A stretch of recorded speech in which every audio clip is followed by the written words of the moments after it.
안녕하세요. 마음 쉼터에 오신 여러분을 환영합니다. 세월이 지나면 아물는 상처가 있지만 평생 아물지 않고 피를 흘리는 마음의 상처도 있습니다. 마치 지독한 악몽처럼 겪었던 고통의 순간을 영원히 되새기게 만들죠. 저는 제 결혼 생활이 비록 장미꽃으로 가득 찬 길은 아닐지라도 평온한 안식처가 되어줄 것이라 믿었습니다. 하지만 그건 제 착각이었습니다. 그날 제가 온 마음을 다해 사랑했던 남편의 손에 의해 지옥의 가장 깊은 곳으로 떨어졌던 바로 그날이 오기 전까지는 말입니다.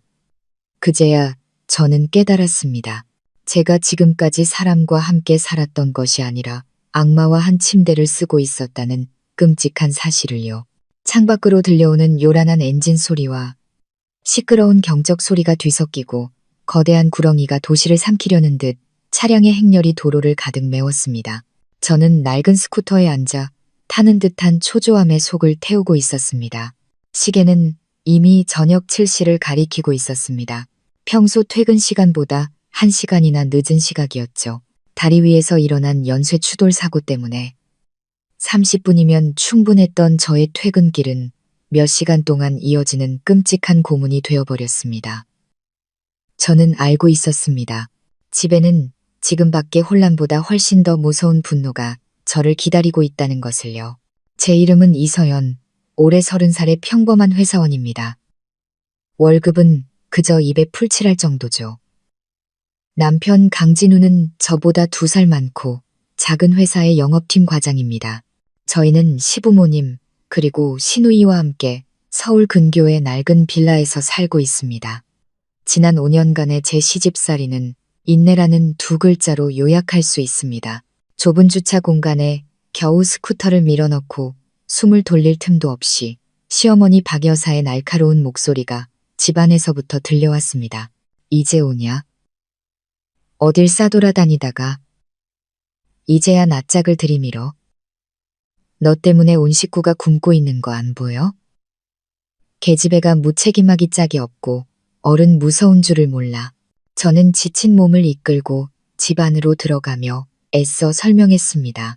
어머니, 오늘 다리 위에서 사고가 나서요. 1시간 넘게 길에서 꼼짝 못했어요. 박 여사는 해진 소파에 다리를 꼬고 앉아 손부채질을 하며 입술을 길게 삐죽였습니다. 사고는 무슨, 어떤 놈팽이랑 희희낙낙하다 왔겠지. 변명은 집어치워. 늦게 들어오는 것들은 다 사내 놈들한테 잘 보이려고 치장하느라 바쁜 것들이야. 시누이 미나는 소파에 드러누워 스마트폰을 만지작거리다 고개를 들고 거들었습니다. 새언니, 요즘 배짱이 두둑해졌네. 늦게 와놓고도 뭐가 그리 당당해? 엄마랑 아빠, 그리고 오빠 배고파서 쓰러지기 일보 직전이라고. 저는 남편을 바라보았습니다. 그가 제 편을 들어 한마디라도 해주길 바랐죠. 하지만 진우는 식탁 구석에 조용히 앉아 스마트폰 화면만 쳐다볼 뿐 아무것도 듣지 못한 척 했습니다. 그의 침묵은 1000마디의 비난보다 제 마음을 더 아프게 했습니다. 저는 분노를 삼키고 조용히 가방을 내려놓고 부엌으로 들어갔습니다. 오늘 저녁도 허둥지둥 만든 음식과 끝없는 잔소리로 채워지겠지요. 제가 쌀을 씻고 있을 때 진우가 부엌으로 들어왔습니다. 그는 말없이 제 손에서 쌀이 담긴 소쿠리를 빼앗아 바닥에 세게 내동댕이 쳤습니다. 새하얀 쌀알들이 사방으로 흩어졌습니다. 지금 뭐 하는 거야? 늦었으면 곱게 들어올 것이지. 온 식구한테 생쌀이라도 먹일 셈이야? 저는 얼어붙은 채 그를 올려다보았습니다. 죄송해요. 금방 밥할게요. 밥은 무슨 놈의 밥, 이 시간에 무슨 밥을 하고 말고야. 진우가 소리쳤습니다. 그의 눈은 핏발이서 시뻘겋게 충혈되어 있었습니다. 그는 제 손목을 거칠게 움켜쥐었습니다. 뼈가 부서질 듯한 악력이었죠. 오늘이 무슨 날인 줄 알아? 우리 할아버지 제삿날이야. 온 식구가 아침부터 준비했는데 고작 당신 하나 기다리느라 제사상에 밥 한 그릇 못 올렸어. 그런데 당신 지금 무슨 짓을 한 거야? 저는 온몸을 떨었습니다. 정말 잊고 있었습니다. 요즘 회사 일이 너무 힘들어 정신이 없었거든요. 깜빡했어요. 정말 죄송해요. 온 가족분들께도 죄송합니다. 어느새 박 여사와 미나가 부엌 문가에 서 있었습니다. 박 여사는 뒷짐을 지고 왔다 갔다 하며 비꼬는 투로 말했습니다. 죄송하면 다야. 네가 이 집을 뭘로 보는 거야? 시부모랑 조상님들을 뭘로 아는 거냐고. 이 근본도 없는 며느리야. 우리 진우가 그때 무슨 귀신에 씌어서 너 같은 재앙 덩어리를 집에 들였는지 몰라. 엄마 말이 맞아. 오빠, 아내가 어떻게 할아버지 제사도 까먹을 수가 있어. 제대로 가르쳐야지. 저렇게 머리 꼭대기까지 기어오르게 둬선 안 돼. 미나가 옆에서 불을 붙였습니다. 그들의 말 한마디 한마디가 비수가 되어 제 심장에 밝혔습니다. 저는 애원하는 눈빛으로 진우를 보았지만 돌아온 것은 얼음장처럼 차갑고 잔인한 시선뿐이었습니다. 제대로 가르치라고? 그가 비웃었습니다. 그 미소에 저는 등골이 오싹해졌습니다. 좋아. 오늘 내가 예의범절이 뭔지 똑똑히 가르쳐주지. 짝. 불꽃 같은 따귀가 제 왼쪽 뺨에 날아들었습니다. 머리가 핑 돌고 온몸이 휘청거렸습니다. 저는 방금 흩어진 쌀 더미 위로 그대로 쓰러졌습니다. 왼쪽 귀가 먹먹해지며 아무것도 들리지 않았습니다. 오직 삐 하는 날카로운 이명만이 길게 이어졌습니다. 저는 얼굴을 감쌌습니다. 귀에서 따뜻한 액체가 흘러나오는 것이 느껴졌습니다. 진우 씨, 당신. 저는 더듬거리며 말했습니다. 방금 일어난 일이 믿기지 않았습니다. 그가 저를 때린 것은 이번이 처음이었습니다. 네가 감히 내 이름을 불러? 진우가 달려들었습니다. 이번에는 손이 아니었습니다. 그는 발로 제 몸을, 배를, 등을 마구 걷어찼습니다. 저는 새우처럼 몸을 웅크리며 급소를 보호하려 애썼습니다. 육체적인 고통은 심장에 새겨진 고통의 만분의 일도 되지 않았습니다. 밖에서 들려오는 박 여사와 미나의 목소리가 어렴풋이 들렸습니다. 말리는 소리가 아니라 응원하는 소리였습니다. 전연 죽여버려, 아들. 저 버르장머리 없는 년, 아주 흠씬 패줘. 저는 무릎을 꿇고 두 손을 모아 빌었습니다. 눈물은 코피, 입가에 피와 뒤섞여 얼굴을 타고 흘러내렸습니다. 제가 잘못했어요. 제발 용서해 주세요. 다시는 안 그럴게요. 제발 때리지 마세요. 하지만 진우의 내면에 잠재된 악마는 이미 깨어난 듯 했습니다. 그는 아무것도 듣지 못했습니다. 그는 부엌 구석에 있던 나무 의자를 집어들고 높이 쳐들었습니다. 용서해달라고? 우리 부모님한테 계속 무례하게 굴라고? 그의 눈은 광기로 번뜩였습니다. 저는 눈을 감았습니다. 하늘이 무너지는 듯한 충격을 절망적으로 기다렸습니다. 바로 그 순간 대문 쪽에서 천지를 뒤흔드는 굉음이 울려 퍼졌습니다. 의자가 제 몸에 부딪히는 소리가 아니었습니다. 그보다 훨씬 크고 격렬한 소리, 마치 덤프트럭이 우리 집의 튼튼한 철문을 들이받은 듯한 소리였습니다. 집 안의 모든 것이 순간 정지했습니다. 진우는 의자를 머리 위로 든 채 멈춰 섰습니다. 박 여사와 미나도 망연자실한 채 대문 쪽을 바라보았습니다. 10분 후 찌그러진 철문이 활짝 열렸을 때 시댁 식구들의 얼굴은 핏기 하나 없이 새하얗게 질렸습니다. 번쩍이는 검은색 제네시스 G90 4대가 천천히 좁은 마당으로 들어섰습니다. 차문이 일제히 열리고 위협적인 인상의 검은 양복을 입은 남자 수십 명이 내려와 양쪽으로 도열했습니다. 선두 차량에서 값비싼 명품 정장을 입은 키 큰 남자가 위험 있는 모습으로 내렸습니다. 그의 얼굴은 얼음처럼 차가웠지만 두 눈은 분노의 불길로 이글거리고 있었습니다. 그는 집안을 똑바로 쳐다보았습니다. 피투성이가 된 채 바닥에 웅크리고 있는 저를 보자 그의 눈은 시뻘겋게 달아올랐습니다. 그가 입을 열었습니다. 20년 동안 한 번도 다시 듣지 못했던 낮고 힘있는 익숙한 목소리였습니다. 어떤 놈이야? 어떤 놈이 감히 내 동생을 건드렸어? 그 낮고 힘있는 목소리가 천둥처럼 정적을 갈랐습니다. 내 동생, 시댁 식구들은 서로를 멀뚱히 쳐다보다가 마당 한가운데에 버티고 서 있는 낯선 남자를 바라보았습니다. 저 또한 그들 못지않게 충격에 휩싸였습니다. 육체의 고통이 순간적으로 사라지는 듯 했습니다. 저는 간신히 몸을 일으켜 피와 눈물로 퉁퉁 부은 눈을 가늘게 떴습니다. 저 큰 키, 각진 남성적인 얼굴, 그리고 깊고 단호한 눈빛, 가슴 아플 정도로 익숙한 모습이었습니다. 20년 만이야.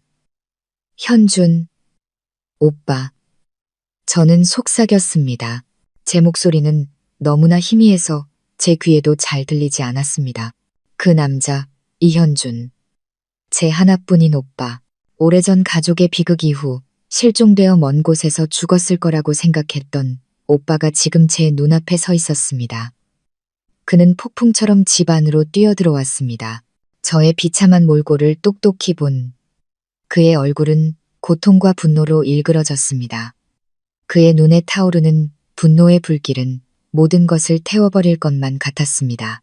그는 아무 말 없이 자신의 값비싼 재킷을 벗어 제게 덮어주고는 조심스럽게 저를 안아 올렸습니다. 그의 품은 20년 전과 똑같이 넓고 든든하고 따뜻했습니다. 서연아, 오빠가 왔어. 미안하다. 오빠가 너무 늦게 왔어. 그가 속삭였습니다. 목소리가 메어 있었습니다. 저는 그의 어깨에 얼굴을 묻었습니다. 수년간의 서러움과 두려움 끝에 찾아온 안도감에 눈물이 터져 나왔습니다. 하지만 이번 눈물은 억울함이 해소되는 눈물이었습니다. 그제야 시댁 식구들이 정신을 차렸습니다. 조금 전까지만 해도 맹수처럼 날뛰던 강진우는 손에 들고 있던 나무 의자가 어느새 바닥에 떨어진 채 그 자리에 얼어붙어 있었습니다. 그는 현준 오빠와 그를 노려보는 검은 양복의 경호원들을 번갈아 보며 얼굴이 새하얗게 질렸습니다. 박 여사는 더듬거리며 현준 오빠를 향해 손가락질했습니다. 당신 누구요? 왜 남의 집에 함부로 쳐들어와서 행패야? 현준 오빠는 그녀를 쳐다보지도 않았습니다. 그는 경호원 한 명에게 신호를 보내 즉시 최고의 국제병원에 구급차를 부르라고 지시했습니다. 그리고 그는 멈춰서서 얼음장 같은 눈빛으로 시댁 식구들을 하나씩 훑어보았습니다. 이 집을 지켜 아무도 여기서 한 발짝도 나가지 못하게 해. 전화도 못 쓰게 하고 여기서 무슨 일이 있었는지 전부 알아내야겠어. 그의 명령은 짧았지만 누구도 거역할 수 없는 위험이 서려 있었습니다. 경호원 2명이 즉시 다가가 진우 가족의 휴대폰을 모두 빼앗았습니다. 박 여사와 미나의 기세등등하고 악랄했던 모습은 온데간데없고 극도의 공포에 질린 채 비 맞은 생쥐처럼 구석에 웅크리고 있었습니다. 저는 현준 오빠의 품에 안겨차로 옮겨졌고 뒷좌석에 조심스럽게 눕혀졌습니다. 그는 제 옆에 앉아 제 얼굴에 핏자국을 부드럽게 닦아주었습니다. 이제 무서워하지 마. 오빠가 있잖아. 이제 아무도 널 해치지 못해. 그의 말은 상처투성이인 제 영혼을 달래주는 진정제 같았습니다. 차는 지옥 같은 그 집과 공포에 질린 얼굴들을 뒤로하고 밤속으로 달려갔습니다. 병원에서 저는 곧장 응급실로 옮겨졌고 최고의 의료진이 신속하게 호출되었습니다. 현준 오빠는 굳은 얼굴로 밖에서 기다리며 전화를 걸었습니다. 여보세요. 김 변호사님이시죠? 저 이현준입니다. 지금 당장 V병원으로 와주십시오. 제 동생이 남편과 시댁 식구들에게 끔찍한 폭행을 당했습니다. 상해, 폭행, 학대 등 적용할 수 있는 모든 죄목으로 그들을 고소할 준비를 해주십시오. 가장 비싼 대가를 치르게 만들 겁니다. 검사와 촬영을 마친 후 과장의사가 매우 심각한 표정으로 나왔습니다. 회장님, 환자분의 상태가 상당히 심각합니다. 온몸의 타박상은 물론이고 왼쪽 고막이 강한 충격으로 파열되어 청력에 영구적인 손상이 올 수 있습니다. 더 심각한 것은 CT 촬영 결과 측두 옆 두개골에 미세한 균열이 발견되었습니다. 다행히 뇌출혈은 없지만 매우 세심한 관찰이 필요합니다. 의사의 말 한마디 한마디가 망치처럼 현준 오빠의 가슴을 내리쳤습니다. 그는 두 손을 불끈 쥐었습니다. 손가락 마디가 하얗게 질릴 정도였죠. 저는 그가 분노를 극한까지 억누르고 있음을 알 수 있었습니다. 의사 선생님, 최고의 약, 최고의 전문가를 써주십시오. 모든 비용은 제가 책임지겠습니다. 제 유일한 요구는 제 동생을 완벽하게 치료해달라는 것뿐입니다. 의사가 떠난 후 현준 오빠는 텅 빈 병원 복도에 홀로 섰습니다. 그는 담배를 꺼내 불을 붙이고 깊이 한 모금 빨아들였습니다. 하얀 연기가 그의 각진 얼굴을 감싸며 분노로 이글거리는 두 눈을 가렸습니다. 그는 창밖으로 화려한 야경을 바라보았지만 그의 머릿속에는 단 하나의 생각뿐이었습니다. 강진우, 그리고 내 놈의 가족들. 게임은 이제부터 시작이다. 그는 20년 동안 침묵했지만 그의 귀환은 폭풍이 될 것입니다. 그의 유일한 혈육을 해친 자들을 모두 쓸어버릴 강력한 폭풍이. 그의 다음 전화는 짧고 냉정하게 밤 공기를 갈랐습니다. 강진우라는 자와 그 가족에 대한 모든 것을 조사해 직업, 재정 상태, 인간관계, 그리고 가장 더러운 비밀까지 전부 다. 24시간 주지. 저는 낯선 병실에서 눈을 떴습니다. 온통 하얗고 고급스러운 방이었습니다. 역한 소독약 냄새 대신 은은한 난초 향이 풍겼습니다. 창틈으로 스며드는 아침 햇살은 따뜻하고 평화로웠습니다. 온몸이 여전히 욱신거렸고 특히 왼쪽 귀와 머리가 아팠지만 정신은 훨씬 맑아졌습니다. 현준 오빠가 침대 옆에 앉아 있었습니다. 그는 밤새도록 개 곁을 지키며 한숨도 자지 않은 듯 눈가가 퀭했지만 저에게서 눈을 떼지 않았습니다. 제가 깨어난 것을 보자 그는 서둘러 저를 일으켜 앉히고 등 뒤에 부드러운 쿠션을 받쳐주었습니다. 몸은 좀 어때? 많이 아프니? 그의 목소리는 걱정으로 가득했습니다. 저는 고개를 저으며 희미하게 미소 지었습니다. 오빠가 있으니 이제 안 아파. 진심이었습니다. 그의 존재는 제 육체와 영혼의 모든 고통을 앗아가는 가장 효과적인 진통제였습니다. 잠시 후 간호사가 아침 식사를 가져왔습니다.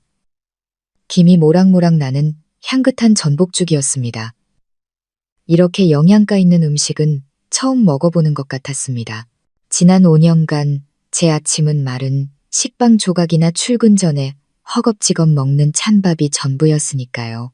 현준 오빠는 옛날 어릴 적 저를 돌봐주던 것처럼 조심스럽게 죽을 한 숟가락씩 떠먹여 주었습니다. 어린 시절의 기억이 밀려와 코끝이 찡해졌습니다. 제 오빠가 정말로 돌아온 것이었습니다. 죽을 반쯤 먹었을 때 노크 소리가 들렸습니다. 현준 오빠의 경호원이 들어와 그의 귀에 무언가 속삭였습니다. 현준 오빠의 얼굴이 즉시 차갑게 굳어졌습니다. 그는 저를 돌아보며 말했습니다. 그놈들이 왔어. 만나볼래? 아니면 오빠가 쫓아버릴까? 저는 그놈들이 누구인지 알았습니다. 복잡한 감정이 솟구쳤습니다. 그들이 증오스러웠지만 어젯밤 이후 그들이 어떤 연극을 할지 궁금하기도 했습니다. 들여보내줘.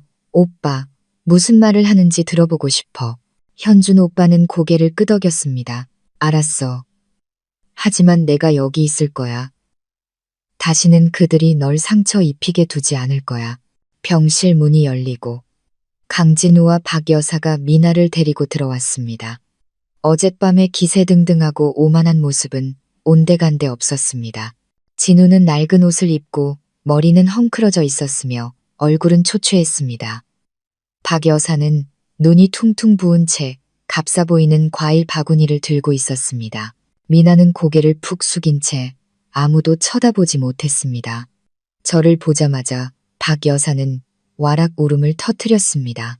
그녀는 침대 쪽으로 달려와 제 손을 잡으려 했지만 현준 오빠가 팔을 뻗어 막았습니다. 서연아, 아가야, 내가 잘못했다. 이 늙은이가 눈이 멀어서 자식 교육을 잘못 시켰어. 내가 죽일 년이야. 제발 용서해다오, 아가야. 그녀는 눈물 콧물을 쏟아내며 통곡했습니다. 후회하는 시어머니의 연기는 실로 대단했습니다. 진우도 바닥에 털썩 무릎을 꿇고 고개를 숙였습니다. 서연아, 내가 미안해. 어젯밤엔 내가 술에 취해서 제정신이 아니었어. 널 다치게 할 생각은 정말 아니었어. 정말 고의가 아니었어. 제발, 제발 이번 한 번만 용서해줘. 다시는 이런 일 없을 거라고 약속할게. 저는 침대에 앉아 조용히 그들의 연극을 지켜보았습니다. 악어의 눈물, 공허한 사과. 제 마음은 조금도 흔들리지 않았습니다. 그저 역겨울 뿐이었습니다. 현준 오빠는 팔짱을 낀 채 비웃었습니다. 연기력이 대단하시군요. 어느 영화사에서 여러분 가족을 비극 영화에 캐스팅한다면 분명 아카데미상은 따놓은 당상이겠습니다. 그의 비꼬는 말에 세 사람은 입을 다물었습니다. 박 여사는 울음을 그치고 현준 오빠를 올려다보았습니다. 눈에는 두려움이 서려 있었죠. 무슨 말씀이세요? 저희는 진심으로 뉘우치고 있습니다. 진심. 현준 오빠가 차갑게 웃었습니다. 이 멍든 사과와 시커먼 바나나가 담긴 과일 바구니로 진심을 표현하시겠다? 아니면 이 서투른 거짓말로? 내 동생이 바보인 줄 아십니까? 몇 번이고 속아 넘어갈 거라고 생각하는 겁니까? 그는 다가가 과일 바구니를 들고 쓰레기통으로 걸어가 그대로 쳐넣었습니다. 이런 쓰레기로 나와 내 동생의 눈을 더럽히지 마시죠. 현준 오빠의 행동에 박 여사의 얼굴이 새하얗게 질렸습니다. 진우가 황급히 일어나 수습하려 했습니다. 형님, 오해가 있으신 것 같은데, 닥쳐. 현준 오빠가 으르렁거렸습니다. 그의 눈빛은 칼날처럼 날카로웠습니다. 내 놈과는 아직 계산이 끝나지 않았다. 네가 내 동생에게 무슨 짓을 했는지 알아? 고막 파열, 두개골 균열. 그건 제정신이 아니었던 게 아니라 살인마, 짐승의 짓이야. 현준 오빠의 말 한마디 한마디가 망치처럼 진우를 내리쳐 그는 온몸을 부들부들 떨었습니다. 내 변호사가 이미 경찰과 이야기했고 고소장도 제출했다. 법정에 설 준비나 하시지. 법정이라는 두 글자에 세 사람은 벼락이라도 맞은 듯 했습니다. 그들의 얼굴에 공포가 역력했습니다. 현준 오빠가 이렇게 단호하고 신속하게 나올 줄은 몰랐던 것입니다. 안 돼. 그럴 순 없어. 박 여사가 중얼거렸습니다. 집안일은 집안에서 해결해야지. 어떻게 법정까지 일을 크게 만들어. 집안일. 현준 오빠가 분노에 찬 웃음을 터뜨렸습니다. 당신들이 힘없는 여자 하나를 집단으로 괴롭힐 때 그녀를 집안 사람으로 생각했나? 당신의 귀한 아들이 아내를 반쯤 죽여놨을 때 그게 집안일이라고 생각했냐고? 나에게 당신들은 가족이 아니라 범죄자 집단일 뿐이야. 그는 문을 가리켰습니다. 이제 당장 꺼져. 다시는 내 동생 앞에 나타나지 마. 그렇지 않으면 내가 언제까지 이성을 유지할 수 있을지 장담 못하니까. 진우 가족은 비틀거리며 문 밖으로 물러났습니다. 감히 한마디도 더 하지 못했죠. 떠나기 전 진우는 저를 돌아보았습니다. 그의 눈에는 더 이상 뉘우침이 아닌 원망과 공포가 서려 있었습니다. 저는 그들의 연극이 실패했음을 알았습니다. 하지만 그들의 음모는 여기서 끝나지 않을 것이란 것도, 그리고 저와 오빠의 전쟁은 이제 막 시작되었을 뿐이었습니다. 그들의 초라한 뒷모습이 문 뒤로 사라지고 나서야 저는 안도의 한숨을 내쉬었지만 마음속에는 또 다른 불안감이 싹 텄습니다. 그들은 막다른 길에 몰렸을 때 결코 쉽게 포기하지 않을 것입니다. 진우 가족이 떠난 후 병실은 다시 평온을 되찾았지만 저와 현준 오빠의 마음은 폭풍우가 몰아치고 있었습니다. 그들의 서투른 연극은 우리 안에 분노의 기름을 부었을 뿐입니다. 현준 오빠는 의자를 끌어다 제 옆에 앉았습니다. 그의 얼굴에서 분노는 옅어지고 대신 무한한 안타까움이 자리했습니다. 그는 아직 멍 자국이 남아있는 제 손을 잡았습니다. 미안하다, 서연아. 오빠가 더 일찍 왔어야 했는데. 저는 고개를 저었습니다. 눈물이 다시 핑 돌았죠. 오빠 탓이 아니야. 나는 그냥 오빠가 왜 20년 동안이나 사라졌는지 이해가 안 됐어. 나는 오빠가 이제 이 세상에 없는 줄 알았어. 20년 동안 마음속에 묻어두었던 질문이 마침내 입 밖으로 나왔습니다. 부모님의 목숨을 앗아간 끔찍한 비극 이후 당시 15살이었던 제 유일한 의지처 현준 오빠마저 갑자기 사라졌습니다.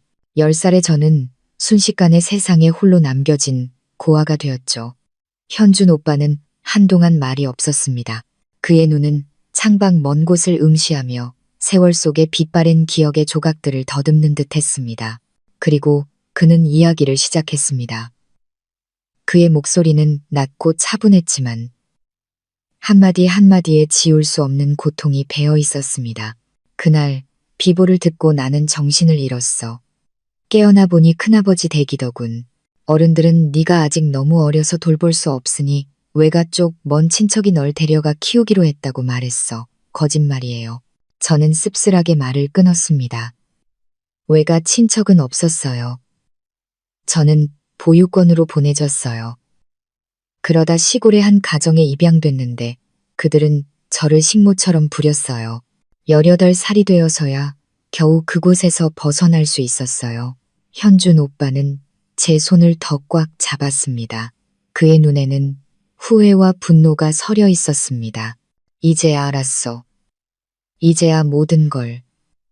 그 짐승 같은 인간들, 그들이 날 속였던 거야. 그는 계속해서 말했습니다.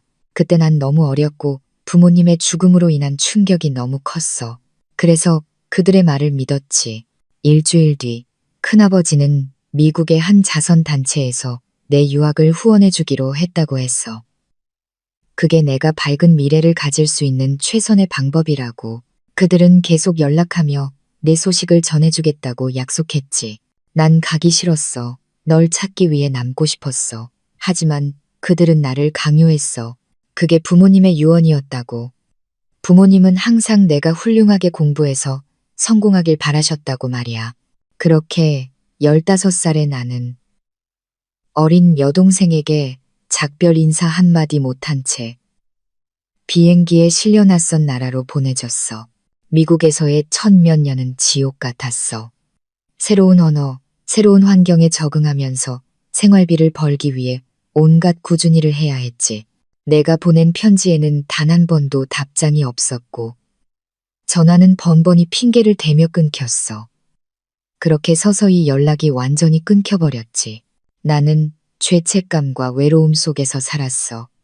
항상 동생을 버렸다고 자책하면서 몇 년이 지나 성인이 되고 나서야 의심이 들기 시작했어. 모든 것 뒤에 음모가 있다는 걸 깨달았지. 나는 미친 듯이 공부하고 일했어. 언젠가 충분히 강해지면 반드시 돌아가서 널 찾고 부모님 죽음의 진실을 밝혀내겠다고 스스로에게 맹세했어. 부모님의 죽음, 저는 얼어붙었습니다. 교통사고가 아니었나요? 겉보기엔 그랬지.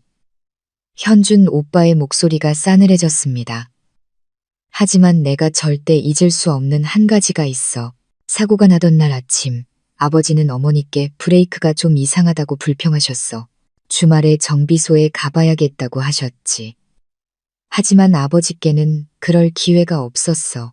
나중에 경찰 조사에서는 비 때문에 길이 미끄러워 운전자가 통제력을 잃었다고 결론 내렸어.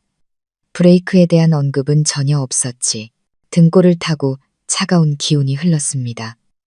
현준 오빠의 말은 제 마음속에 끔찍한 의심을 심었습니다. 오빠는 그게 사고가 아니었다고 생각하는 거야? 확신할 순 없어. 하지만 누군가 고의로 우리 가족을 해쳤고 그들이 서둘러 우리 남매를 떼어놓고 나를 해외로 보낸 것과 분명 관련이 있다는 강한 예감이 들어. 20년 동안 해외에서 현준 오빠는 공부만 한 것이 아니었습니다.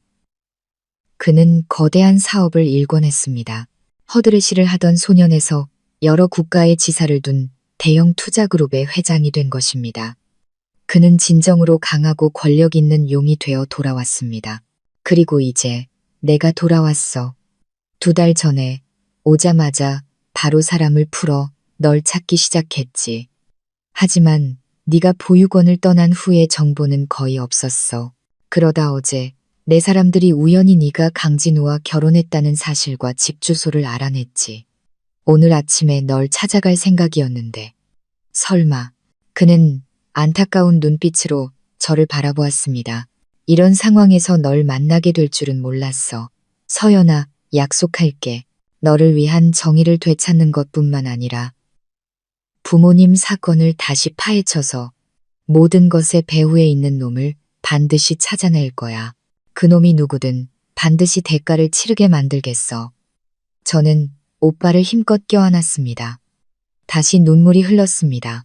하지만 이번에는 고통뿐만 아니라 강렬한 희망이 담긴 눈물이었습니다. 제 오빠가 제 버팀목이 돌아왔습니다. 수만 배는 더 강하고 단호해진 모습으로 저는 이제부터 더 이상 혼자 싸우지 않아도 된다는 것을 알았습니다. 복수의 폭풍이 곧 몰아칠 것이고 20년 동안 숨어 지내온 범죄자들도 하늘의 그물을 피할 수 없을 것입니다. 현준 오빠의 약속은 빈말이 아니었습니다. 제가 아직 병원에서 회복 중일 때 그의 거대한 권력 시스템은 이미 움직이기 시작했습니다. 밤이 깊었지만 현준 오빠의 든든한 법률 파트너인 김 변호사의 사무실은 불이 환하게 켜져 있었습니다. 현준 오빠의 책상 위에는 강진우 가족에 대한 두툼한 서류 파일이 놓여 있었습니다. 서울 최고의 흥신소 팀이 24시간 동안 전력을 다해 얻어낸 결과물이었습니다. 현준 오빠는 한 장 한 장 서류를 넘겼고 그의 얼굴은 점점 더 차갑게 굳어갔습니다. 그가 읽은 내용은 상상했던 것보다 훨씬 더 끔찍하고 추악했습니다. 제가 성공한 영업팀 과장이라고 믿었던 남편 강진우는 사실 겨우 먹고 살 정도의 월급을 받는 평범한 사원에 불과했습니다. 과장이라는 직함은 저와 제 가족을 속이기 위해 그가 꾸며낸 거짓말이었습니다. 그는 승진 욕구도 없었고 회사 일은 태만했으며 상사에게 자주 질책을 받았습니다. 하지만 더 끔찍한 사실은 그가 도박 중독자라는 것이었습니다. 재무 보고서에 따르면 지난 5년 동안 진우는 온라인 도박 사이트와 불법 스포츠 토토에 엄청난 돈을 쏟아부었습니다. 그리고 그 돈의 출처는 다름 아닌 제가 힘들게 벌어온 월급과 제가 아끼고 모아온 저축이었습니다. 그는 투자나 업무 상로비 자금이 필요하다고 제게 거짓말을 했지만 실제로는 모든 돈을 도박판에 던져버린 것입니다. 그는 저를 그의 중독을 위한 현금 인출기로 만들어버렸습니다. 거기서 그치지 않았습니다. 보고서는 진우가 사채업자들에게 약 10억 원에 달하는 거액의 빚을 지고 있다는 사실도 보여주었습니다. 이자가 이자를 낳으며 빚은 눈덩이처럼 불어났고 그를 막다른 길로 몰아넣었습니다. 그날 밤 그가 그토록 폭력적이고 잔인해졌던 이유가 바로 이것이었습니다. 그는 단지 제가 늦게 왔다는 이유로 화가 난 것이 아니었습니다. 그는 자신의 모든 좌절감, 비굴함, 그리고 실패를 제게 쏟아낸 것입니다. 그는 돈이 필요했고 제게서 돈을 뜯어낼 핑계가 필요했습니다. 할아버지의 재산은 완벽한 핑계였을 뿐입니다. 제가 항상 존경하려 애썼던 시어머니 박 여사 역시 깨끗하지 않았습니다. 그녀는 과거 시장에서 작은 사기 행각에 연루된 전적이 있었습니다. 그리고 현재 그녀 또한 로또 중독자였습니다. 그녀는 매일같이 인생 역전을 꿈꾸며 상당한 돈을 복권에 쏟아붓고 있었습니다. 아들이 큰돈을 따서온 가족이 팔자를 고칠 수 있기를 바라며 진우가 도박의 길에 더 깊이 빠지도록 부추기고 심지어 사주한 사람도 바로 그녀였습니다. 거짓과 도박 위에 세워진 가족, 속부터 썩어 문드러진 소굴이었습니다. 신우이 미나는 제가 본 그대로였습니다. 오빠가 저에게서 속여 뜯어낸 돈에 기대어 사는 게으른 기생충일 뿐이었습니다. 현준 오빠는 서류 파일을 덮었습니다. 그의 입가에 차가운 미소가 번졌습니다. 완벽한 가족이군. 모두가 뛰어난 연기자들이야. 그는 김 변호사를 돌아보았습니다. 김 변호사님, 이 증거들로 우리가 뭘 할 수 있습니까? 중년의 점잖은 신사인 김 변호사가 안경을 고쳤으며 전문적으로 말했습니다. 회장님, 형사상으로 강진우 씨의 상해죄는 명백합니다. 이서연 씨의 상해 진단 결과로 볼 때 그는 2년에서 5년 사이의 징역형에 처해질 수 있습니다. 학대죄에 대해서는 이서연 씨의 진술과 증인들의 증언이 더 필요합니다. 민사소송은 어떻습니까? 이혼하고 싶습니다. 현준 오빠의 목소리가 단호해졌습니다. 내 동생이 그 지옥에서 최대한 빨리 벗어나길 바랍니다. 그리고 그놈이 빈손으로 쫓겨나길 원합니다. 이혼 소송은 어렵지 않습니다. 김 변호사가 답했습니다. 강진우 씨의 폭력 행위와 도박 습관을 고려하면 법원은 분명 우리 편을 들어줄 겁니다. 문제는 재산입니다. 그들이 사는 빌라는 낡았지만 혼인 기간 중에 형성된 재산입니다. 법적으로는 절반을 나눠야 할 수도 있습니다. 단 한 푼도 안 돼. 현준 오빠가 단호하게 말을 끊었습니다.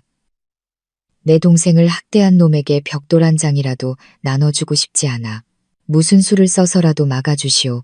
그의 도박과 빚에 대한 증거를 이용해 그가 가족에게 전혀 기여하지 않았고 오히려 파괴자였다는 것을 증명하시오. 그가 재산을 분할받을 자격이 없다는 것을 증명하란 말이오. 알겠습니다. 조금 복잡한 일이 되겠지만 최선을 다하겠습니다. 김 변호사가 고개를 끄덕였습니다. 또한 강진우 씨의 사채 빚을 압박 카드로 사용할 수 있습니다. 제게 몇몇 연줄이 있습니다. 채권자들이 예상보다 빨리 그를 찾아가게 만들 수 있습니다. 막다른 길에 몰리면 그는 재산 다툼을 할 정신이 없을 겁니다. 아주 좋아. 그렇게 진행합시다.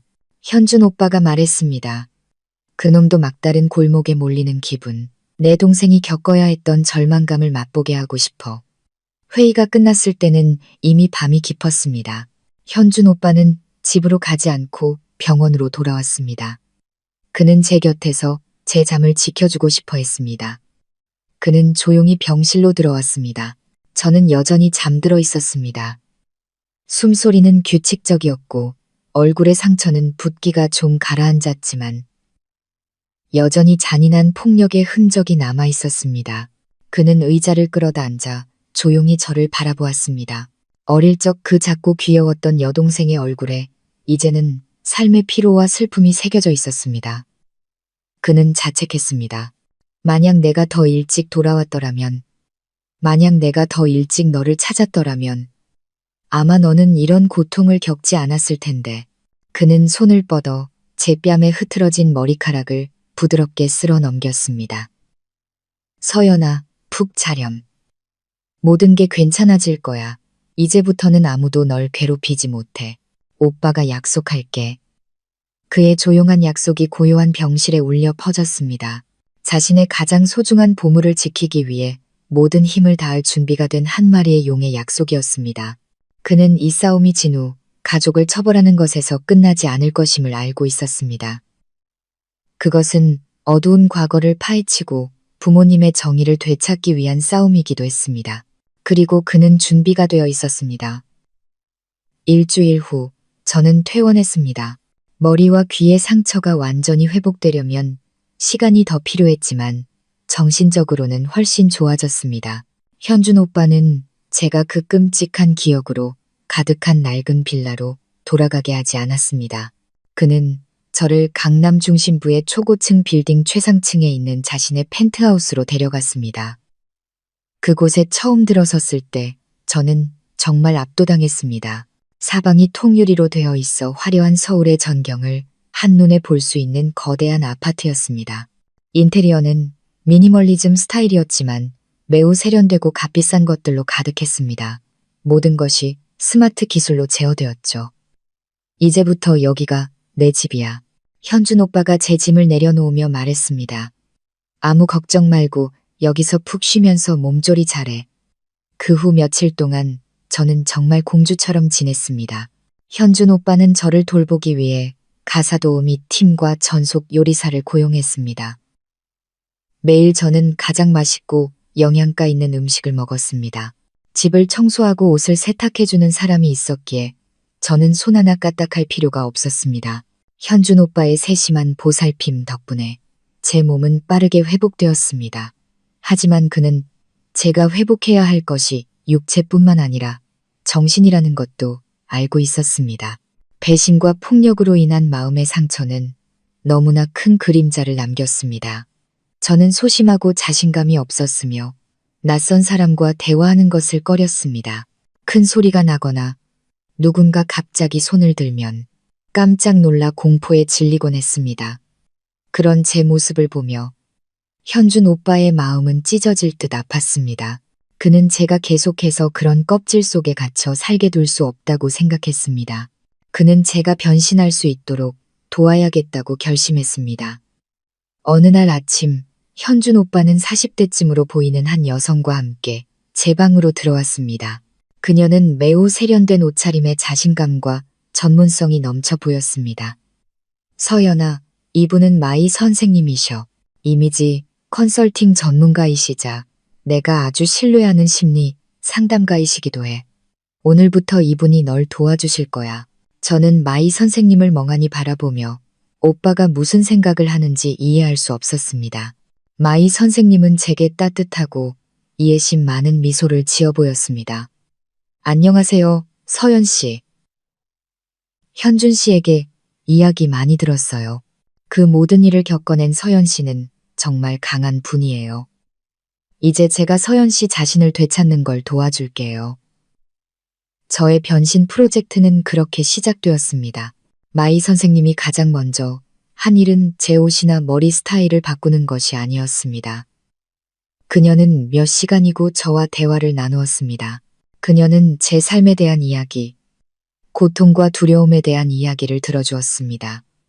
그녀는 판단하지 않고 끈기 있게 들어주며 부드러운 조언을 건넸습니다. 그녀는 제게 과거를 마주하는 법, 상처를 힘으로 바꾸는 법을 가르쳐 주었습니다. 서연 씨 잘못이 아니에요. 그녀가 말했습니다. 잘못한 건 서연 씨에게 상처를 준 사람들이에요. 자신감을 잃거나 부끄러워할 필요 없어요. 서연 씨는 사랑받을 자격이 있고 행복한 삶을 살 자격이 있어요. 서서히 저는 마음을 열기 시작했습니다. 더 이상 방에만 숨어 지내지 않았죠. 마이 선생님의 지도에 따라 요가와 명상을 시작했습니다. 제 마음은 평온해지고 맑아졌습니다. 제 정신이 안정되자 마이 선생님은 비로소 외모를 바꾸는 작업에 착수했습니다. 그녀는 저를 최고의 헤어 살롱과 스파로 데려갔습니다. 푸석하고 길기만 했던 제 머리는 짧게 잘려 현대적이고 세련된 스타일로 바뀌었습니다.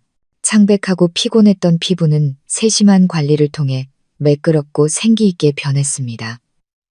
마이 선생님은 제게 화장하는 법을 가르쳐 주었습니다. 단점을 가리기 위해서가 아니라 제 본연의 아름다움을 돋보이게 하기 위해서였죠. 다음은 의상이었습니다. 그녀는 제 옷장에 있던 낡고 어두운 색의 옷들을 모두 버렸습니다. 그 자리에는 우아한 드레스, 세련된 오피스룩, 명품 하이힐이 채워졌습니다. 여자는 먼저 자기 자신을 사랑하고 가꿀 줄 알아야 해요. 그녀가 말했습니다. 스스로에게 자신감이 생기면 온 세상이 당신을 우러러보게 될 거예요. 한 달 후 거울 속 제 모습을 보았을 때 저는 제 자신을 알아보지 못했습니다. 거울 속의 여성은 더 이상 소심하고 순종적이었던 평범한 회사원 이서연이 아니었습니다. 그녀는 아름답고 세련된 여성이었고 그녀의 눈빛은 더 이상 두려움에 떨지 않고 자신감과 단호함으로 빛나고 있었습니다. 현준 오빠가 들어와 저를 한참 동안 쳐다보더니 미소를 지었습니다. 이게 바로 내 동생이지. 저도 미소 지었습니다. 오랜 우울함 끝에 찾아온 진정한 미소였습니다. 고마워, 오빠. 그리고 선생님도요. 나한테 고마워할 것 없어. 현준 오빠가 말했습니다. 이건 네가 마땅히 누려야 할 것들이야. 하지만 이 변신은 이제 시작일 뿐이야. 이제 법적 싸움을 할 준비는 됐니? 그는 책상 위에 서류 파일을 올려놓았습니다. 김 변호사가 모든 준비를 마쳤어. 이혼 소장과 형사 고소장이야. 내 서명만 하면 돼. 저는 망설임 없이 서류를 바라보았습니다. 펜을 집어들고 단호하게 제 이름을 서명했습니다. 제 필체는 더 이상 떨리지 않고 힘있고 분명했습니다. 준비됐어. 제가 말했습니다. 그들이 나에게 한 모든 짓에 대해 대가를 치르게 하고 싶어. 현준 오빠는 자랑스러운 눈빛으로 고개를 끄덕였습니다. 좋아. 그렇다면 잿더미 속에서 부활한 불사조가 얼마나 강하고 눈부신지 그들에게 똑똑히 보여주자. 저의 반격은 눈물과 약함이 아닌 이성과 법, 그리고 완전히 새로운 마음가짐으로 공식적으로 시작되었습니다. 제가 이혼 소장과 고소장에 서명하자마자 현준 오빠가 준비한 법적 시스템은 무서운 속도로 움직이기 시작했습니다. 법원과 경찰의 소환장이 강진우 가족에게 직접 전달되었습니다. 국가의 붉은 직인이 찍힌 하얀 종이 앞에서 그들의 기세등등함과 자신감은 완전히 증발해버린 듯 했습니다. 그들은 문제의 심각성을 깨닫기 시작했습니다. 이것은 더 이상 단순한 부부싸움이 아니었습니다. 이것은 진짜 법적 전쟁이었고 그들은 절대적으로 불리한 입장에 있었습니다. 유일한 수입원이었던 저를 잃자 진우 가족의 생활은 급속도로 위기에 빠졌습니다. 도박빚과 카드빚의 상환일이 다가왔습니다. 김 변호사의 계획에 따라 사채업자들도 매일같이 전화를 걸고 집으로 찾아오기 시작했습니다. 이미 시끄러웠던 낡은 빌라는 욕설과 협박으로 더욱 혼란스러워졌습니다. 돈도 없고 평온도 사라지자 그들은 서로를 물어뜯기 시작했습니다. 박 여사는 진우를 향해 놀고 먹으며 집안만 망치는 무능한 놈이라고 비난했습니다. 진우는 어머니가 자신을 부추겼다며 악을 썼습니다. 미나는 쇼핑할 돈이 없다며 울고불고 난리를 쳤습니다.